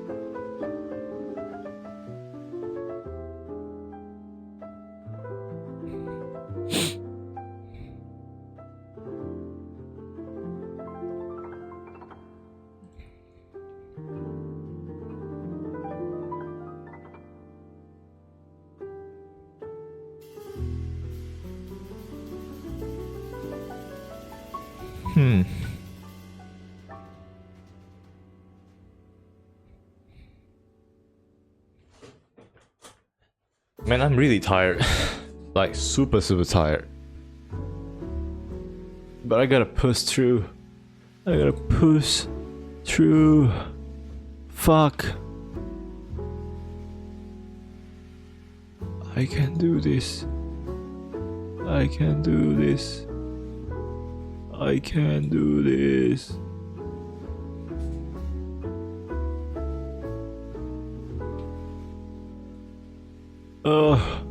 Oh my god. The moment it splatter.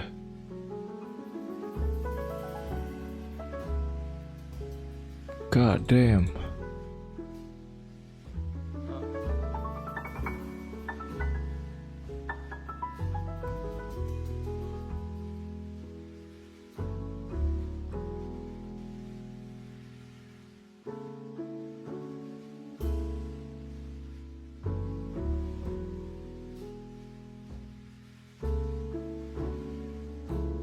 Boom! Shit explodes. Then another explosion happened. There's a lot of explosion happening. Just gotta make it work somehow. And there you go, it works. Whew.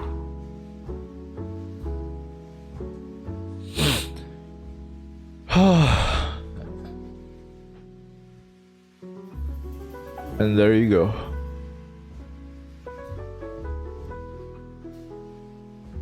And then you add the highlight.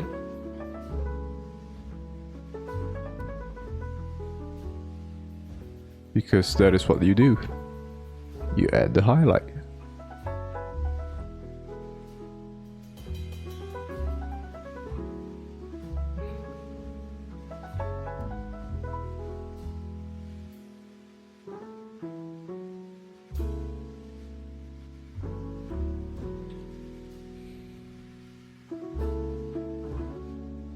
I don't think there will be any shadow over there.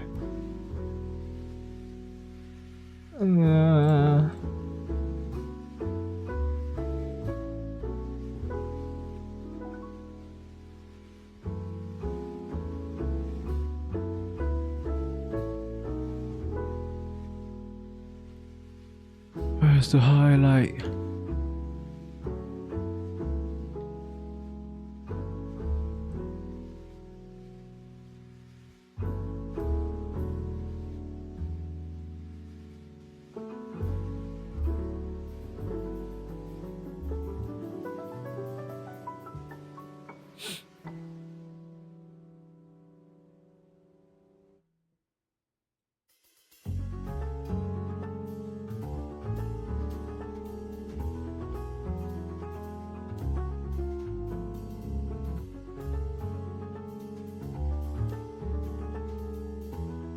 Oh, this is not easy.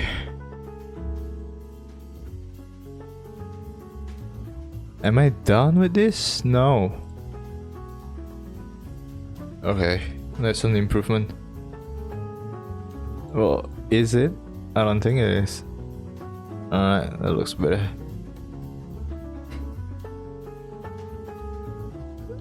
Oh fuck, I'm starting to seeing things. Starting to lose consciousness. I'm about to die.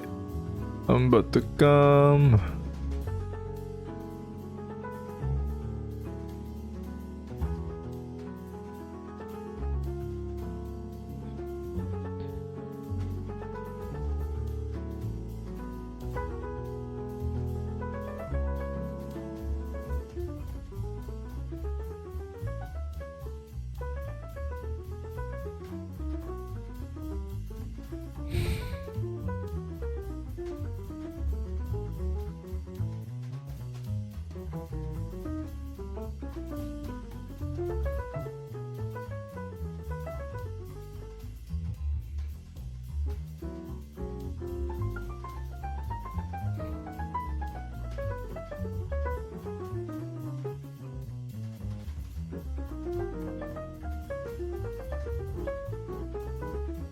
God damn, I'm almost done.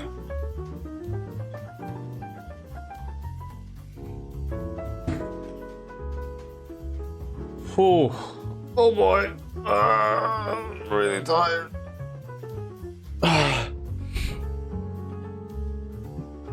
Let's see what I can do with this. Obviously delete that.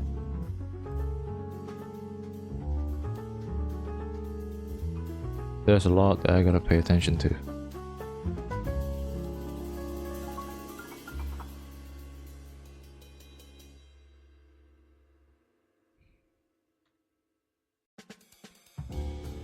Now this is where the fun is. The fun time begins. Baby.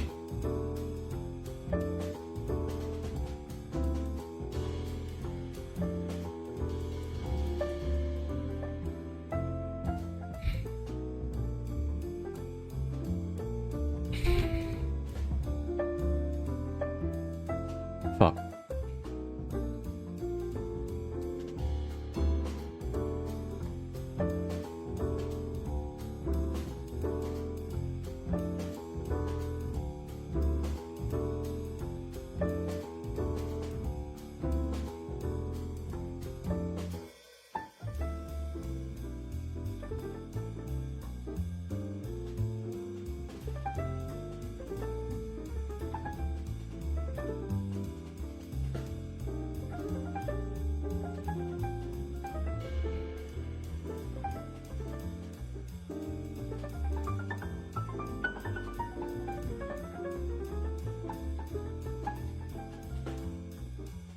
Boom, boom, boom, boom, boom, boom. Yeah, it's done now. Kinda done. Oh my god, there's still a lot to do.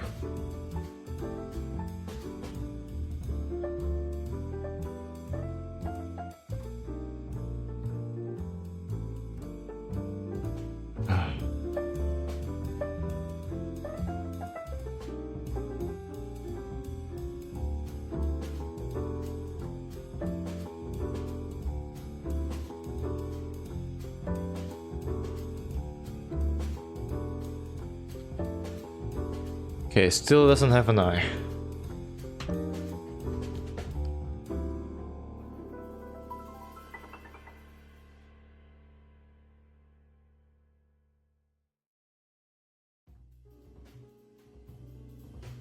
Let's give the background something of a darker color.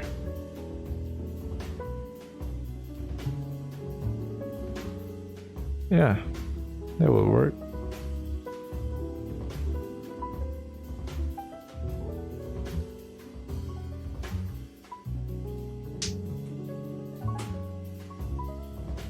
Oh my god.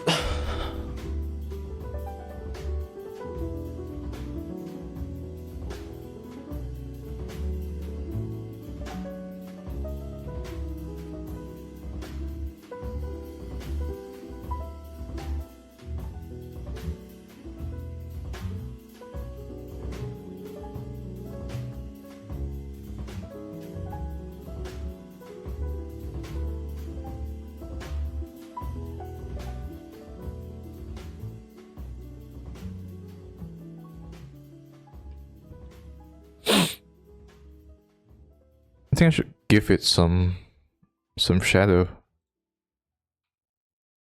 over here.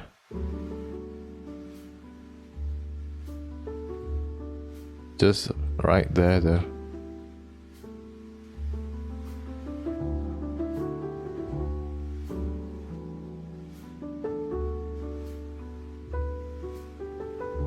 I don't think I should.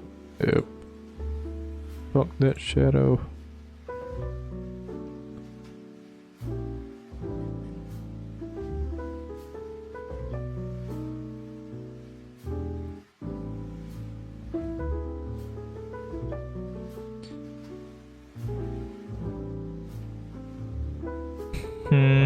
Should I do it in this color instead? Let's see how it looks. Yeah.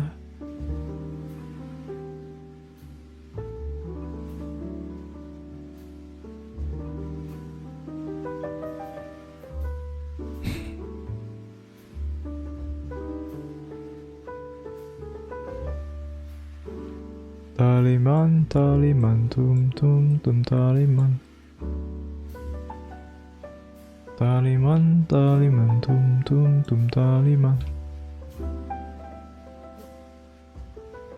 This is not easy.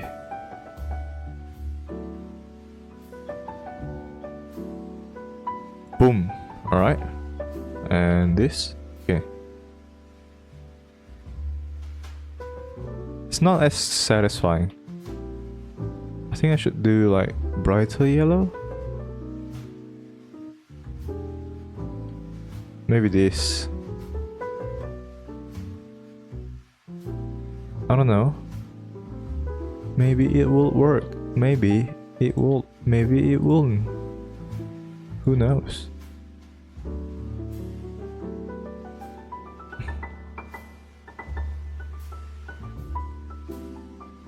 Just gonna see and hope that it works.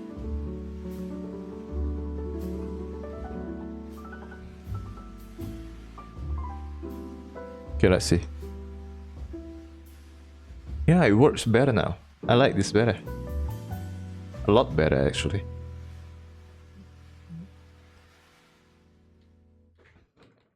Alright, now I just gotta add the eye. Oh boy.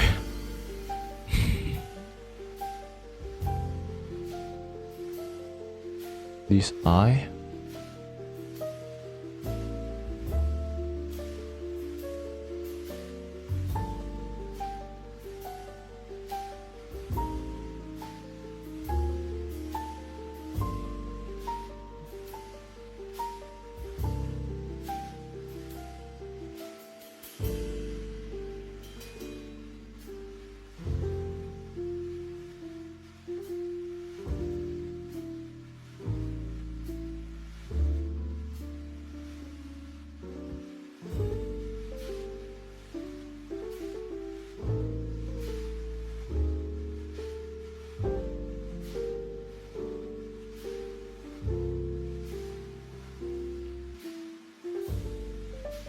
2.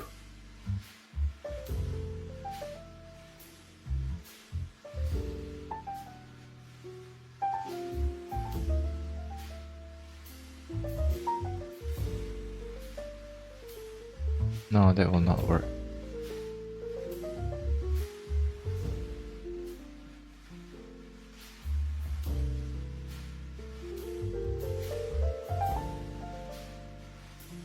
Yep.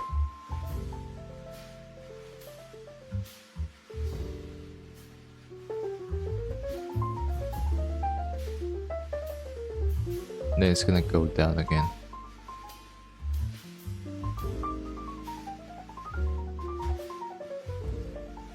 At this point, I want it to be something like this.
Somewhere over here.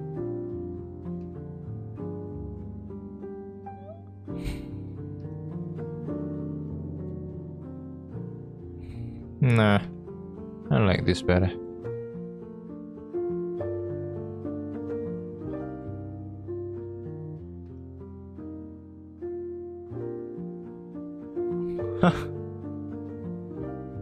Yeah, I like this.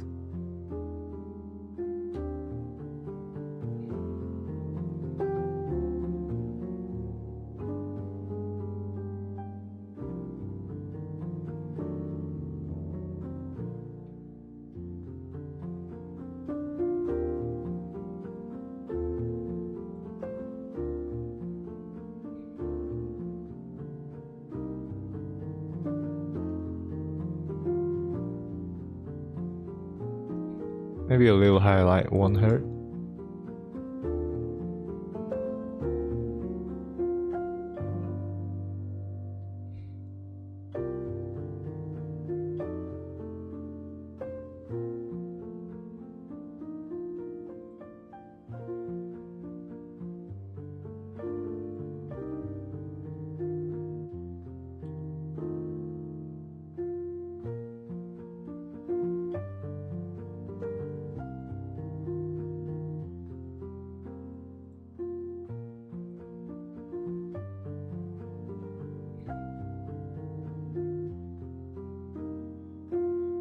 Okay. And then now it's a ball.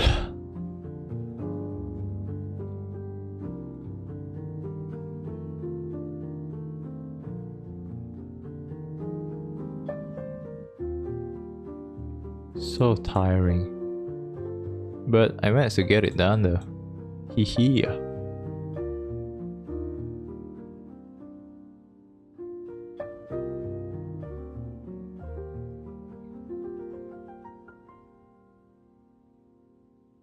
Sheesh.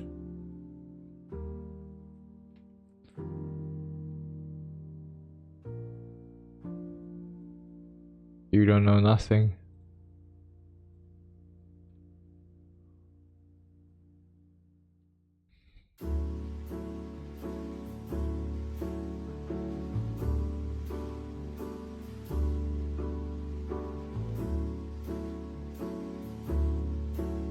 No, don't make it continuous.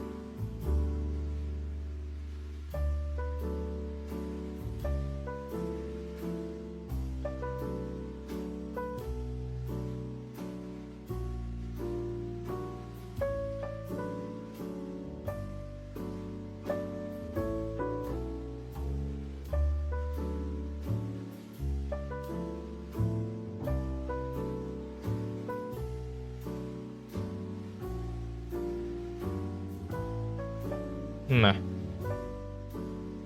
don't like this.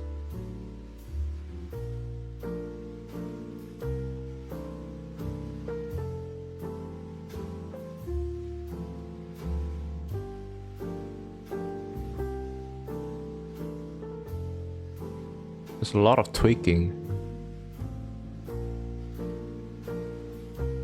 I think I prefer it before. It's more simple and cute. Okay. God damn! Finally finished the animation.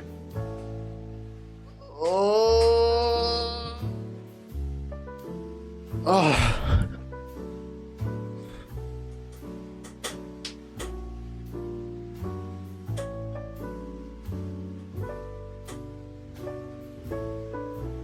Oh shit. Alright. It's done. The animation, better animation is done.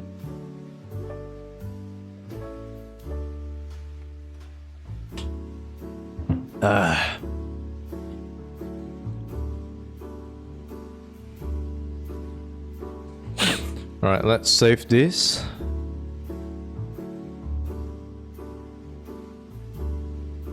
Into another.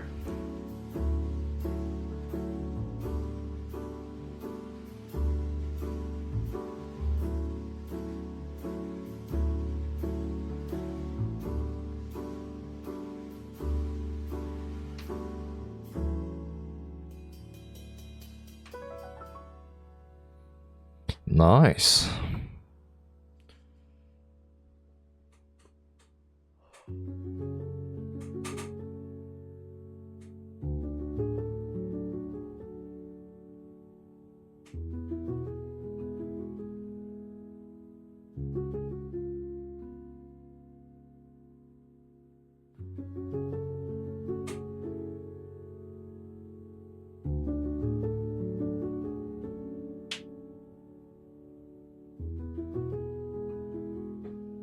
Okay, so we have finished the animation. Now we just gotta assign it to the game. I'm gonna do another research tomorrow, like how to do this and that, and a lot of other things. But yeah, I think this is as good as it can get. I'm gonna export it too. I'm gonna export it into GIF. Yeah, I'm gonna export the run animation to a GIF. File export as layers. Select the layers.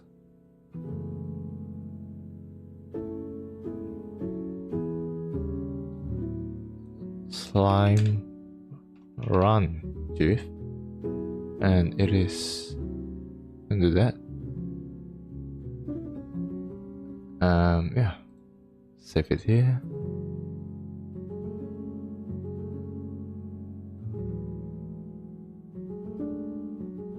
Wait. 50 by 50 first.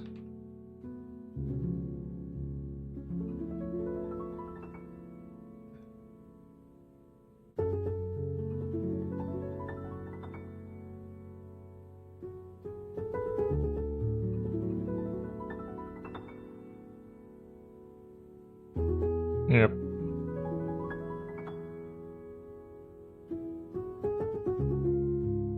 Export as selected layers.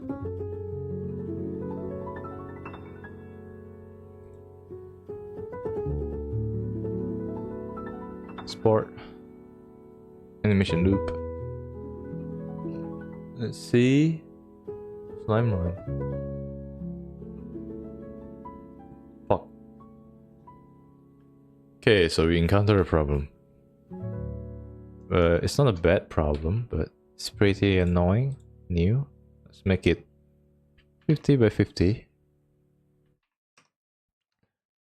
Give it a background color. And then we're gonna assign our run animation in here.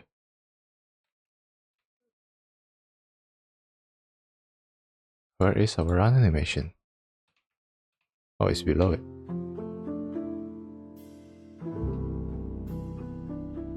Yep, I can work with that. Easy enough.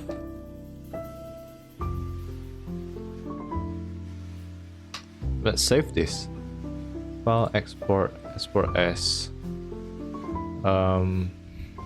run GIF, run slime run in GIF, export.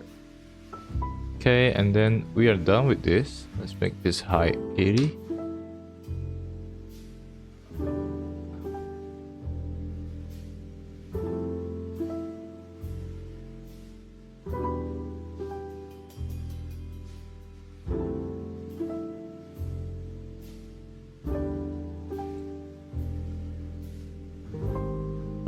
Overlay jump and jump animation.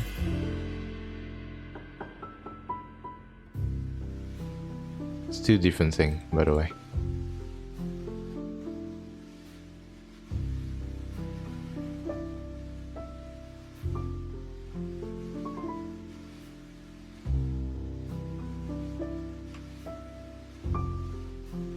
Okay, I'm gonna export this. Slime jump. GIF. Export, and then this. Blood clump. GIF. Okay. Seems like I've finished my everything actually. I've done the better controls, done the better animation, camera movement is done, it is just hazard. But, you know, we've done a lot. It's been 4 hours, I've been tweaking here and there and a lot of other things actually. So yeah, I think I'm just going to end it right here. For everyone who has stopped by and accompanied me during this stream, I just wanted to say thank you very much. Thank you very much for tuning in, and thank you very much for watching my stream. Bye bye. Thank you everyone. See you.